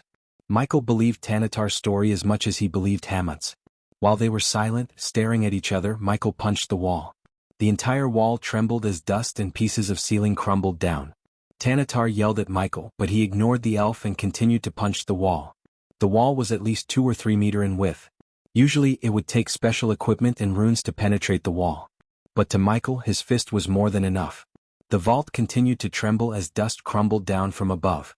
"Stop!" Tanatar shouted at Michael. As someone who built the walls, Tanatar knew why Michael was punching the wall in that certain place. After punching a hole in the wall, Michael noticed a blue rune glowing within the wall. Michael opened his palm as a stream of dark flames shot to the rune. Under the scorching heat of the dark flame, the rune faded away. As the rune disappeared, the shield around the elven rune flickered. It lost a bit of its glow. Michael scanned the room for more runes. He counted 3 more. "Hammond, who the hell is that? You have to tell him to stop," Tanatar yelled at Hammond. "I can't," Hammond shook his head. Hammond's mind was in a mess. After hearing Tanatar's story, everything he believed turned out to be false. At that moment, Hammond's entire life felt pointless. He couldn't care less about the elven rune. Meanwhile, Michael reached another wall and started punching it like before. The soldiers tried to break the vault door from outside. Michael heard them yell at each other, trying to force their way in using siege machines. Once again, Michael saw a rune within the wall. He simply destroyed the rune with his dark flames. The shield flickered as it shone dimmer and dimmer. Tanatar struggled against the invisible force binding him to the wall. But no matter how hard he tried, he couldn't escape. He even tried to cast a spell only to fail. The force prevented him from completing his spell. Michael, on the other hand, completely ignored Tanatar and Hammond. When Michael started to punch the wall covering the last rune, Tanatar screamed at him as loud as he could. Michael created a hole deep enough to explode the rune with a couple of punches. His fist turned blood red. Punching still hurt his fist despite covering his fist with the dark flames. If anyone else tried to punch the wall, they would have ended up with a broken hand. The final rune glimmered with a tinge of crimson red. Just like before, Michael destroyed the rune with his dark flames. The black flames coiled around the rune like a snake and vaporized it. At last, the shield covering the golden plate with the elven rune fell down on the ground. Michael made his way to the golden plate and picked it up from the ground. The golden plate pulsated with strange energy. Suddenly, a powerful blast of grayish energy blasted Michael away. Michael was caught off guard. He flew onto the wall behind him and hit it with a loud thud. His hands went numb. Michael quickly picked himself up to see a strand of purplish flame seep out of the golden plate. A primordial flame. The flame glowed brighter and brighter. To Michael's surprise, the flames formed a creepy smiley face in the air. As though the dark flames had some kind of hostility toward the strange primordial flame, the dark flames shot out of Michael's body. The dark flames produced an otherworldly hissing sound. Michael felt like the two flames wanted to kill each other. He could literally feel the dark flames' hatred toward this new primordial flame. Michael dashed at the purple flame to absorb it somehow. However, the purple flames lashed at Michael. He quickly jumped, flipping in the air to avoid the flame waves. He immediately cast Silenes to slow the time around him. He wanted to catch the purple flame. However, the primordial flame did not get affected by the spell. Its shot flew above, penetrating through the ceiling as though it was made of form. Michael landed right above the hole. He looked up at the hole to see nothing but the sky. The primordial flame penetrated through the manor and flew away. Damn it, system! Michael cursed the system. If it was online, Michael could have absorbed the primordial flames. Since the primordial flames would choose its host as a sentient being, Michael had a feeling the flames were on their way to finding a suitable host. What the fuck was a primordial flame doing inside this? Michael picked up the golden plate with the elven rune on it. After the primordial flame escaped, the elven rune did not pulsate any powerful energy waves. Michael put the elven rune inside his space ring before turning his gaze back at Hammond and Tanatar. Did you know what that was? Michael asked them. They looked just as confused as Michael. He sighed. He walked toward Hammond. He was telling the truth. The flame you saw had powerful energy radiation. Your family spent years in this radiation. So when he took the golden plate with these flames trapped within, the energy radiation disappeared. Your bodies and souls couldn't adapt to living without this energy radiation. Hence the sickness. Simply put, the real culprit is the flames trapped within the golden plate, Michael explained to Hammond. However, Hammond's eyes glimmered with doubt. It made sense. After all, Hammond spent his entire life believing Tanatar betrayed him and his family. That kind of hatred wouldn't go away so easily with a few words. You lost a family long ago but gained a new one here. There is no reason for you to seek revenge anymore, said Michael. Normally, Michael would avoid giving advice or putting his nose into someone else's business. But Michael lived with Hammond and the Genrick family for a year. He had a soft spot for them. Unlike Maxim and his family, Tanatar did no wrong to Hammond. Michael wished Hammond to embrace his new life and let go of the pointless anger. Judging by Tanatar's look in his eyes, he was willing to forget and forgive what Hammond did. The question was, will Hammond change? Michael waved his hands as both Tanatar and Hammond fell from the wall. They breathed heavily. Michael turned his gaze toward Tanatar. I will take the elven rune from you, said Michael. You can't. Give it back. Tanatar dashed at Michael without a second thought. Michael simply raised his hand, sending a wave of wind to knock out Tanatar. The gust of wind blasted Tanatar onto the wall. Tanatar growled in pain. He even coughed up blood. If Michael didn't hold back his power, a simple wave of wind could have killed Tanatar. After purifying his body with pills and potions refined by him, his power skyrocketed. It even freaked out Michael. He actually had to hold back most of the time to avoid accidentally killing his foes. Hammond didn't lift a finger. Michael saw the lingering hatred in Hammond's eyes and sighed inside. P1E's visit N0V1B in. Don't do anything stupid, Tanatar. I can take this rune and go away peacefully or take it after I slaughter your entire family. The choice is yours. Lightning bolts crackled around Michael's wrist. The mere mention of Tanatar's family made him back off. This elven rune was a burden for both of you. Be glad I am taking it off your hands. Don't make me kill you all, Michael threatened Tanatar. The aura Michael released made Tanatar tremble in fear. Not a single word escaped the elf's mouth. Meanwhile, Hammond stood there like a statue waiting for the Dark Lord to leave. Hammond, Michael turned his head. He looked at Michael but avoided direct eye contact. Suddenly, Michael grabbed Hammond and lifted him off by his neck. Tanatar's heart skipped a beat. He dashed at Michael. Let him go. Tanatar yanked Michael's hands. Should I kill him for you, Hammond? Michael asked Hammond. When Tanatar heard these words, he stepped back from Sihil in fear. Hammond did not answer Michael right away. Instead, he took a few moments and hesitated to say no. Some people never let go. Michael threw Hammond away. Michael simply pointed his finger as a golden lightning bolt shot out of his fingertip. In a blink of an eye, the lightning bolt went straight through Hammond's head. Since Hammond was too weak, his entire body exploded into a red mist in the air. The blood splattered across the room, painting the walls and floor red. Tanatar's mind went blank. Not a single piece of flesh hit the ground. Blood slowly trickled down from the ceiling. After the red mist settled down, Tanatar came to his senses. Why did you kill him? Tanatar growled at Michael. Before Tanatar could do something stupid, Sihil flicked his wrist, keeping Tanatar still. His hatred for you and your family runs too deep. Sooner or later he might have flipped and killed you all. I killed him so you won't have to. He could have changed. He just needed time, Tanatar shouted at Michael. His eyes turned blood red due to all the suppressed rage and fury. Life is not rainbows and unicorns, Tanatar. If he did change, which I don't believe he would, you would all be a family again. But what if he didn't? What if he still wants to hurt you? Then you won't have a family to be together with, said Michael. Tanatar shook his head. It wasn't your call. Who are you to decide whether he lives or not? You are not a god. Tanatar shouted as loud as he could. I am, Michael simply said. He didn't bother wasting his time explaining it to Tanatar.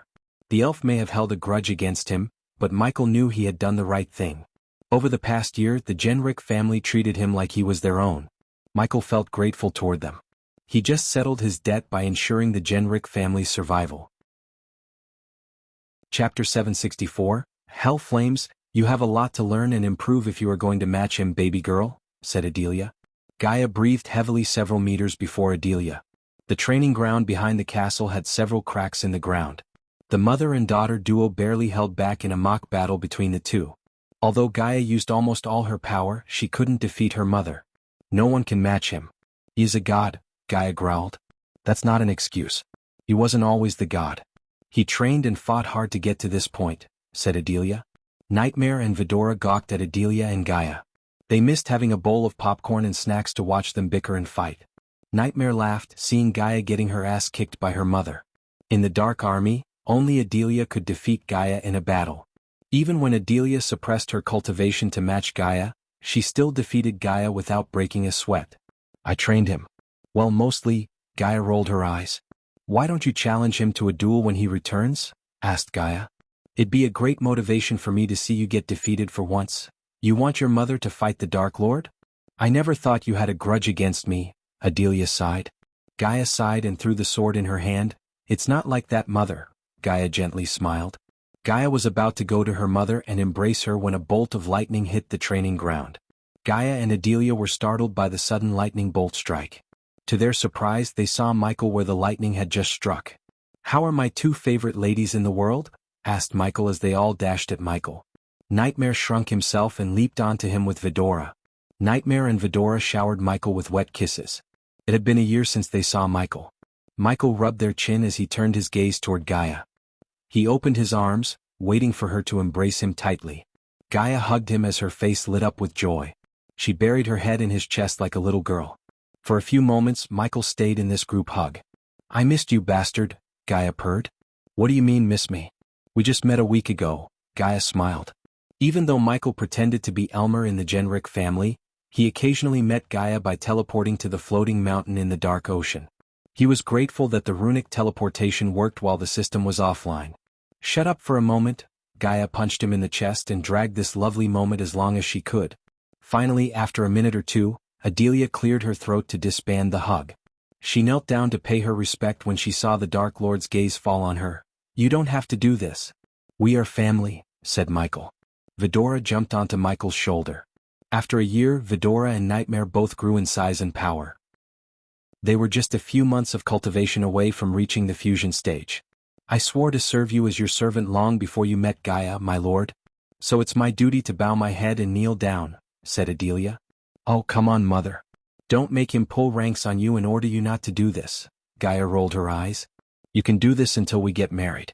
After that, you'll officially become my mother-in-law, and then you have to stop all this." "Are you ordering me, my lord?"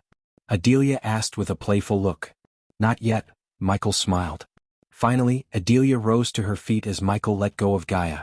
Nightmare jumped onto Michael's other shoulder and swapped his tail around Michael's neck. Michael looked around the floating mountain and saw the castle construction work in the distance. The waterfall behind the construction site proudly flowed from atop the sword-shaped mountain peak.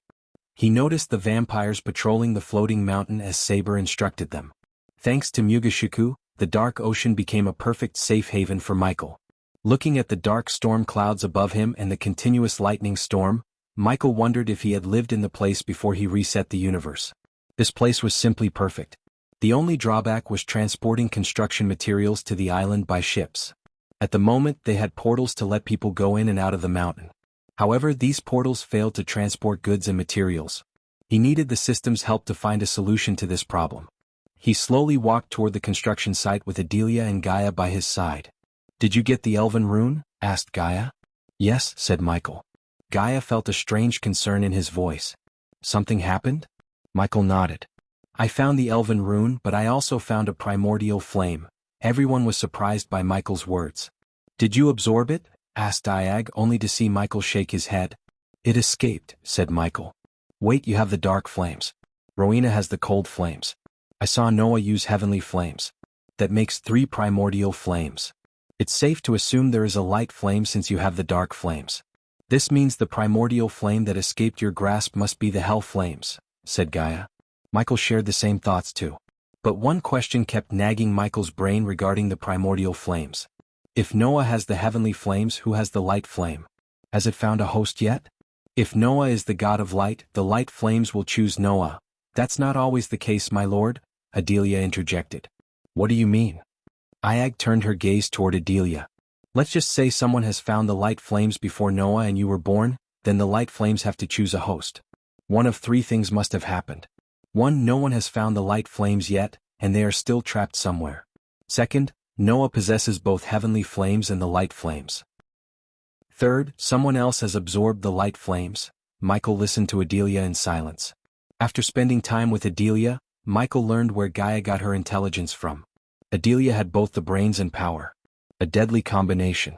He hadn't seen her fight with his own eyes, but he knew everyone in his army feared Adelia as much as they feared Gaia. "How's your search for the arrows going?" asked Michael. When Adelia first came to the mountain, she already had 1 god-killing arrow. Ever since then, Michael ordered her to find more of these arrows. Apparently, the system level was too low to find more of these arrows. Hence, Michael had to rely on old methods. P1E's visit N0V1B in. Michael didn't know there were a total of 7 arrows in total. Noah had already found 1, and thanks to Adelia, Michael had 1. Which meant there were 5 more arrows yet to be found. Michael knew whoever held these arrows would have the ultimate power. Michael wanted them to be with him if these arrows could kill a god. But finding these arrows proved to be extremely difficult. Michael assigned the task to his best and most powerful subordinate, Adelia Ashton. Michael didn't trust anyone with the arrow he had in the space ring, not even Aladir. Instead, he waited for the system to come online so he could learn more about these arrows. Not a single day passed without Michael cursing the system for being offline for such a long time. In fact, he actually missed the system's snarky comments more than he missed its power. "I might have found a clue about the next arrow. But I need some time," said Adelia. Saber contributed the most to Adelia's search for these arrows. The elder vampire was extremely resourceful and had contacts almost everywhere. Thanks to him, Adelia received a tip about an ancient artifact in a place called the Devil's Pit. Unfortunately, the place was crawling with guardians. Hence, Adelia was still planning to explore the place without alerting the guardians. Now that the Dark Lord was here, she could ask for his help. "Whatever you need, I am here," said Michael. "I have a surprise for you." Gaia wanted to take Michael's mind off things like the god-killing arrows and wanted to lighten up his mood. She had the perfect gift for him to make him smile. "Lead the way." Michael let Gaia lead the way to the castle. Eventually, they all reached the construction site where several dwarves and orcs worked. When they saw Michael, they quickly bowed. Their eyes glimmered with fear and respect. According to Gaia, the castle would take at least 2 more years to finish. Fortunately, they prioritized a few rooms such as Elidar's workshop, storeroom, Michael's room and Nightmare's room where Vidroa stayed. Of course, these rooms were temporary until the dwarves could finish the castle. Michael bought the castle plan for 3 million badass points. This was one of his most expensive purchases to date. However, it was not a complete plan. The system offered him plans and blueprints for various defense systems he could build upon the castle. By the time Michael completely finishes the castle, it will be the strongest stronghold in the world. To be honest, Michael couldn't wait to see his castle in its complete form. He spared no expense to get the best materials and runes in the construction. He kidnapped the best dwarven engineers and builders to build his castle. At first, these dwarves refused to work for the Dark Lord, but after some persuasion and a handsome wage, they finally agreed. It was the carrot. The stick was their families. If they refused to work for Michael, Gaia would have kidnapped their families and used them to force the dwarves. Fortunately, the dwarves picked the easy way. They entered the castle through a hole in the ground since these rooms were built underground. The pathways were dimly lit with torches. Michael noticed holes in the ceiling for the chandeliers. "Oh, I forgot to mention, I called everyone in the order to have a meeting," said Gaia. "They'd be here in a few hours." "Good." Michael appreciated Gaia's initiative with a nod. Chapter 765. Sudden argument. Michael followed Gaia behind to enter his room. His room only had a work table for Michael to build new gadgets, a queen-sized bed for Gaia and him and a sofa set facing the fireplace. But at that moment something was there, covered in red cloth. Michael felt powerful energy pulses from whatever was inside the red cloth. Although Michael knew what's inside. Yet Michael pretended he had no clue just for her happiness. She walked toward the thing with a dramatic walk. "Are you ready?" asked Gaia. "Surprise me," said Michael. She slowly lifted off the red cloth, revealing a dark metal plate. Tiny bolts of black lightning crackled around the metal piece. Michael could hear the electricity buzzing. It felt like the metal piece was calling for Michael. The tiny lightning bolts reached out for Michael. "Is this one of the armor pieces you were talking about?" Sarba asked. Vidora and Nightmare felt terrified by the sheer amount of energy they felt from the armor piece. A pity this was just a piece of the whole Dark Lord armor. Michael reached out to touch the armor. To his shock, the armor electrocuted Michael. Ouch! Michael quickly moved his hand away from the armor. His hand went numb. What happened? Gaia was shocked. She didn't expect the armor to shock him literally. "Don't let anyone touch it," said Michael. Judging by the bolt of energy that went into his body, he could tell it had enough power to kill even a soul refiner. Michael noticed dimly glowing runes hidden in the dark armor. The armor looked tattered and contained several cracks, scratches and cuts. It was obvious this armor had seen hundreds of battles. Michael didn't dare to try to touch the armor yet again. "Weird," Gaia rubbed her chin. "I thought you can touch the armor since it belongs to you. Maybe we have to find every piece and make it whole again." Adelia shared her thoughts. Once again Michael missed the dam system. If it was online he could have easily scanned the armor piece and found out what was wrong with it. One thing is for sure. "I cannot use it now," Michael sighed. "How many pieces are there?" asked Sarba. 6 more pieces," said Nightmare. As they were staring at the armor, Azazel appeared behind Michael. "My lord, you are back." Michael turned around to see Azazel bow his head deeply. Azazel was at the fusion stage level 6. Once Michael had reached the immortal stage, Azazel would be able to reach the half-immortal stage. Luckily, Azazel didn't have to go through heavenly tribulation. Michael didn't know why, but he knew it was something to do with Azazel's demon race. "Glad to see me?" asked Michael as Azazel nodded. "It's my blessing to see you, my lord," Michael chuckled. "When did you become such a sweet talker? Are you in love or something?" Azazel awkwardly smiled without knowing how to answer Michael. "Speaking of love, where is Ricky?" Gaia asked Azazel. "He just returned," answered Azazel. "Is he still stalking Olivia?" asked Michael. Gaia creased her brows. It's not stalking humans. He is in love with her, except she made her choice to leave him, said Michael. He may have accepted Olivia's decision not to follow him, but he was disappointed in her. He would be lying if he said otherwise. For the first time, Michael noticed the loyalty level go from 90 plus to 60%. Ricky was the one who got affected the most by Olivia's decision. He almost felt pity for Ricky.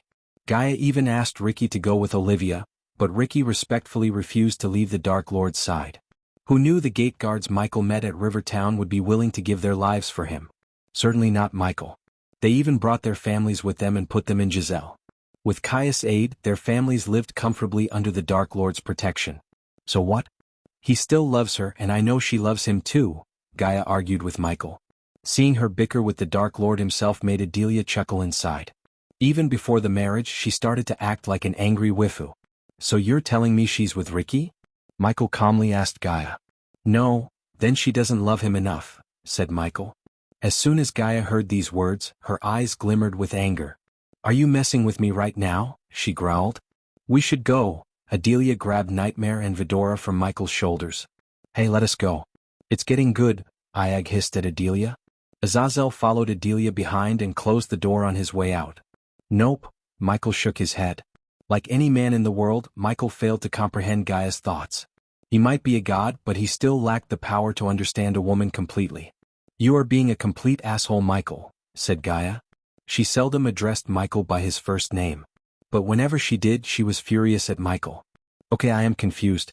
What does Olivia leaving Ricky have anything to do with me? She made her choice. It has everything to do with you.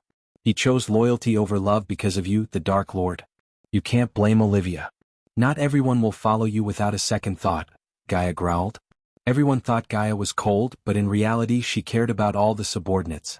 Ever since Olivia left Ricky, she has been watching over Ricky by keeping him busy. Although Gaia knew of Ricky's secret visit to Olivia, she allowed him, hoping Olivia would change her mind and accept Ricky.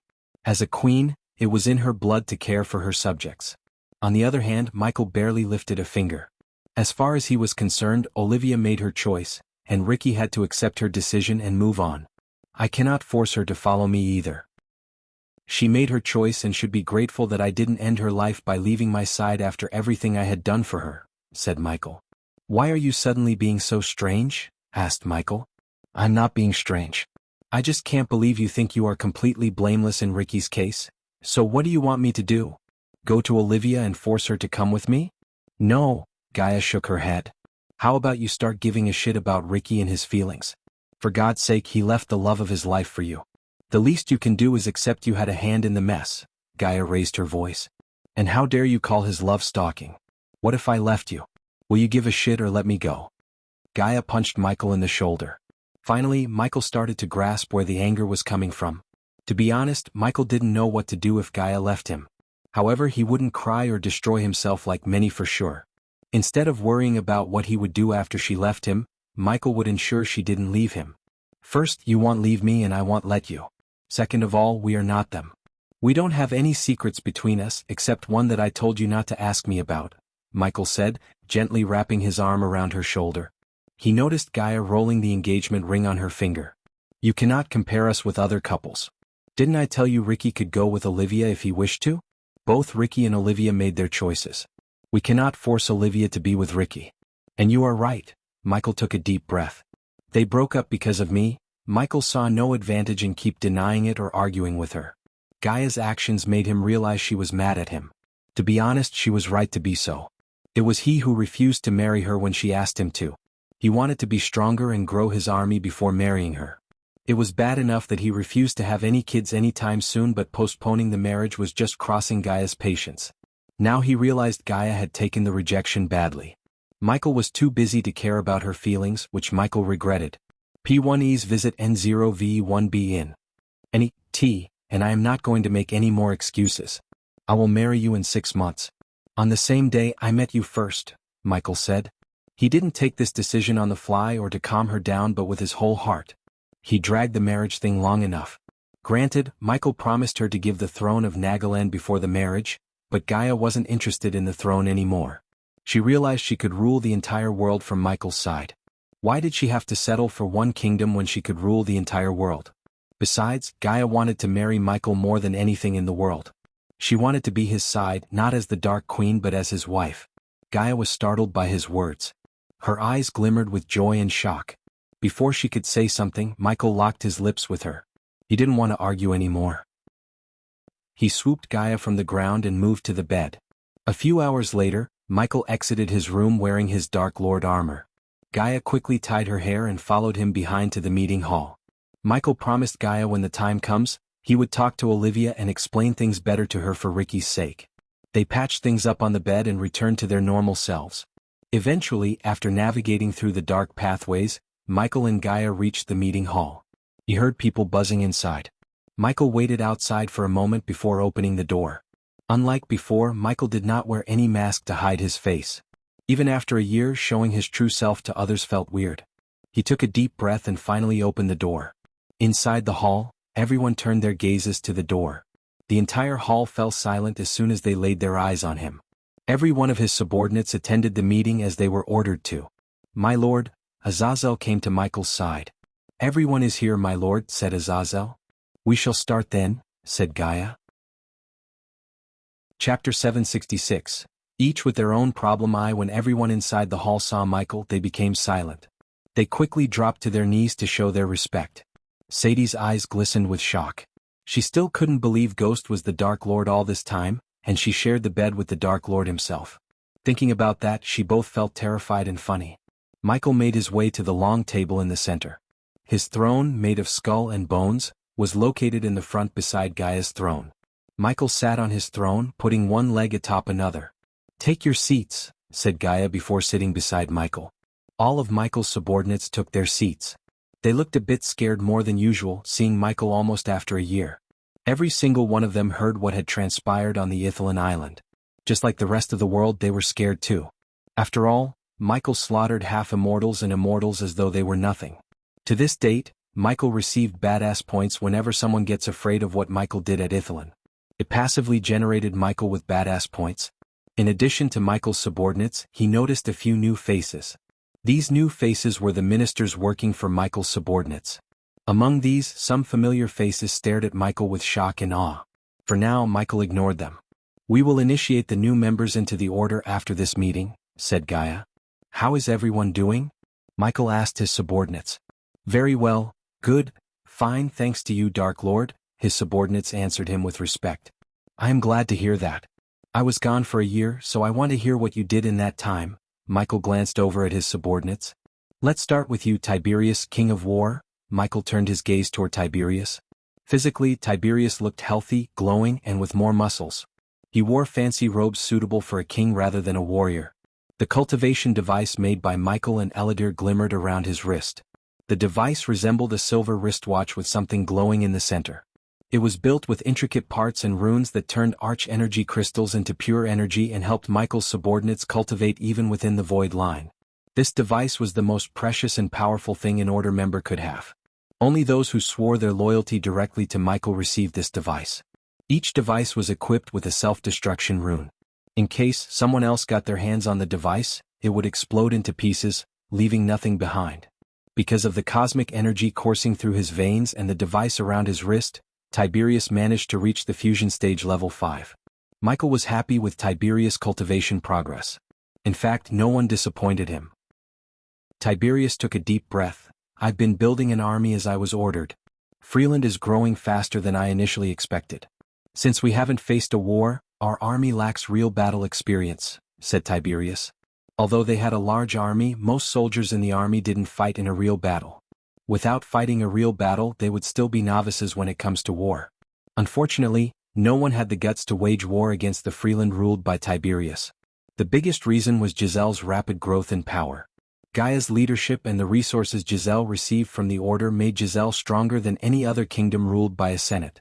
On top of that, Maven became a part of Giselle, making Giselle the biggest kingdom in the southern continent. Among the 7 kingdoms in the southern continent, Maven and Giselle became one. As a result, 7 kingdoms became 6 kingdoms. With King of the Night, Saber's help, we managed to broker peace between Prerid and Myril. "So we didn't need to send out troops to fight Prerid," said Tiberius.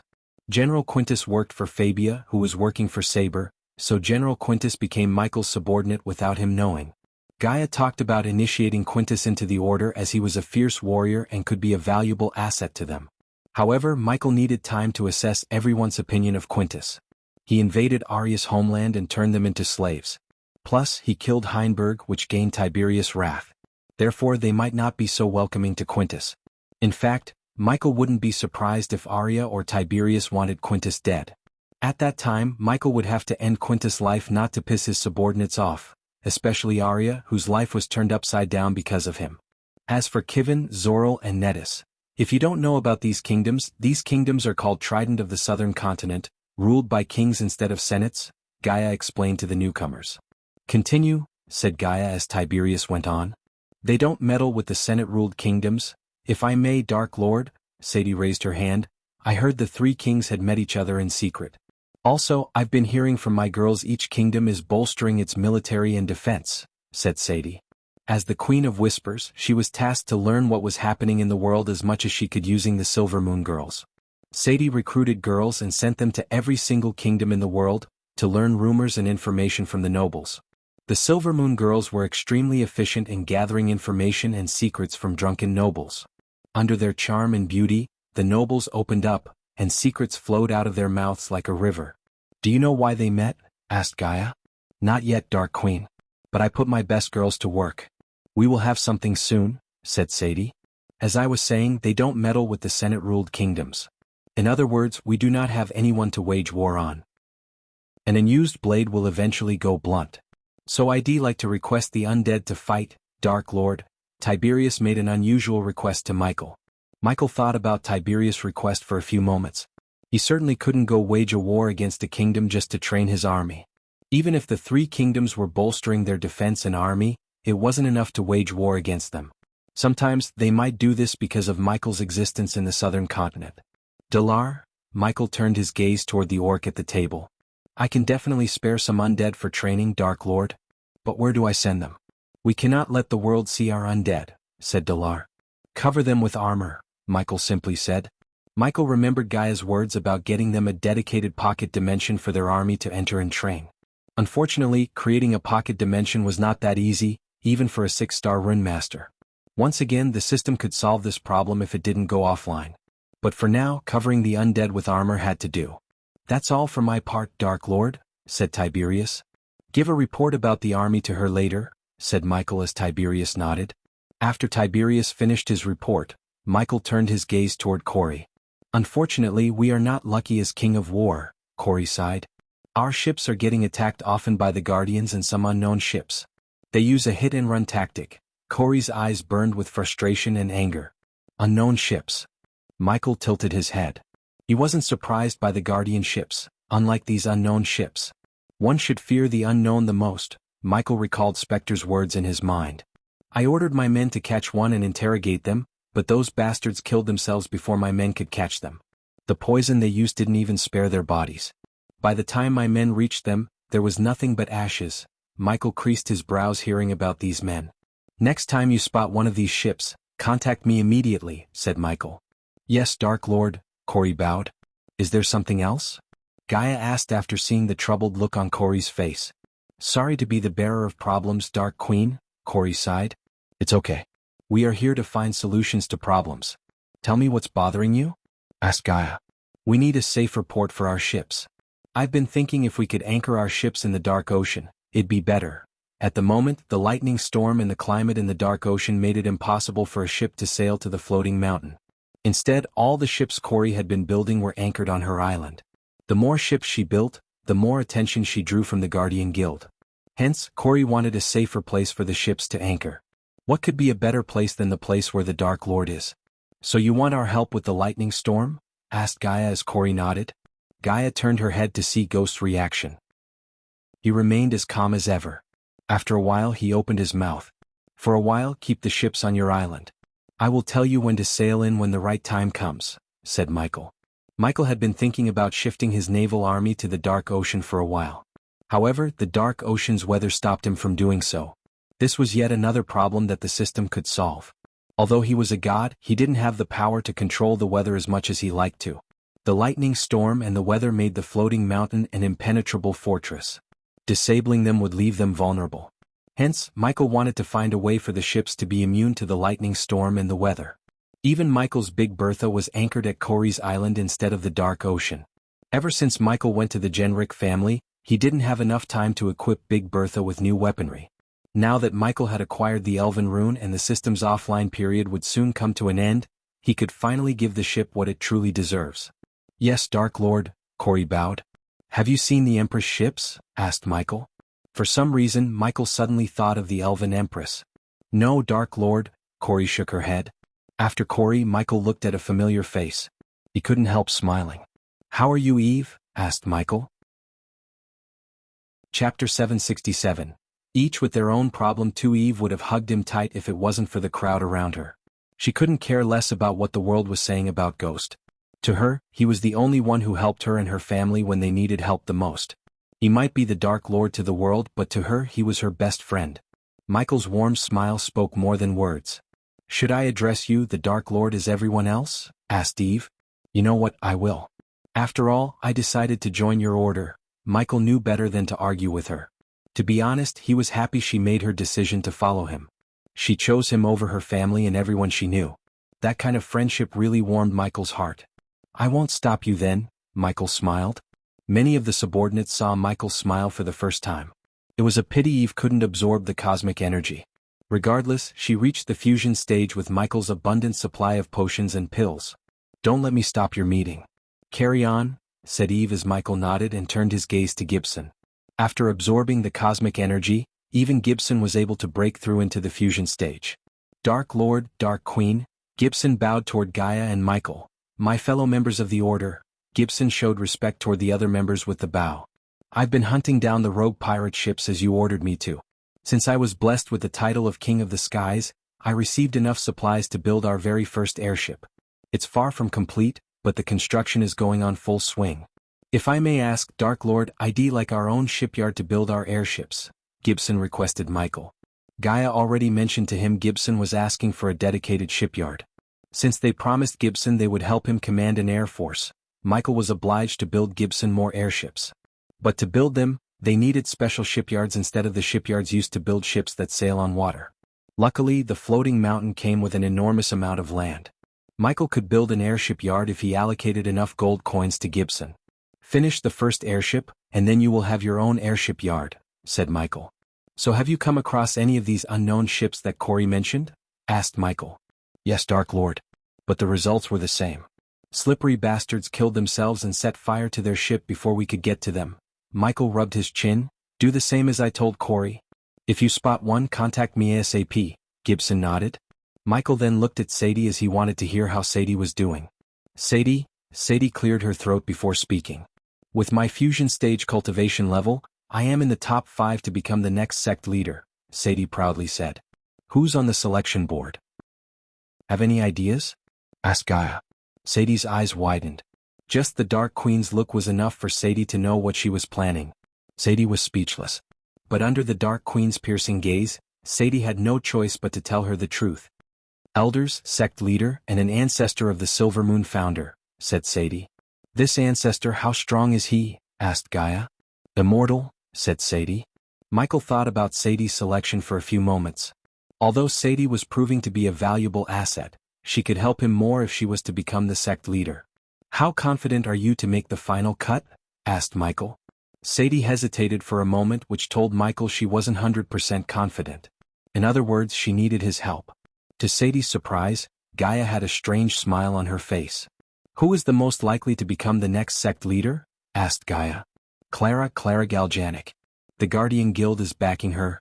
Then let us worry about making you the next sect leader, said Gaia. She had already formed a plan in her mind. These little things were beneath Michael's attention. Hence, he let Gaia or someone else take care of it. After Sadie, Michael decided to talk to Arya. While he was in the Genrick family, Gaia recruited rogue cultivators, adventurers, and some soldiers who deserted and turned them into fledgling assassins. Under Gaia's training and Michael's guidance, they became deadly assassins in no time. However, they still had a long way to go. These recruits were put under Arya and functioned as the new assassin guild. Whenever a member of the order needed someone out of their way, They just had to contact Arya, and she would take care of the rest.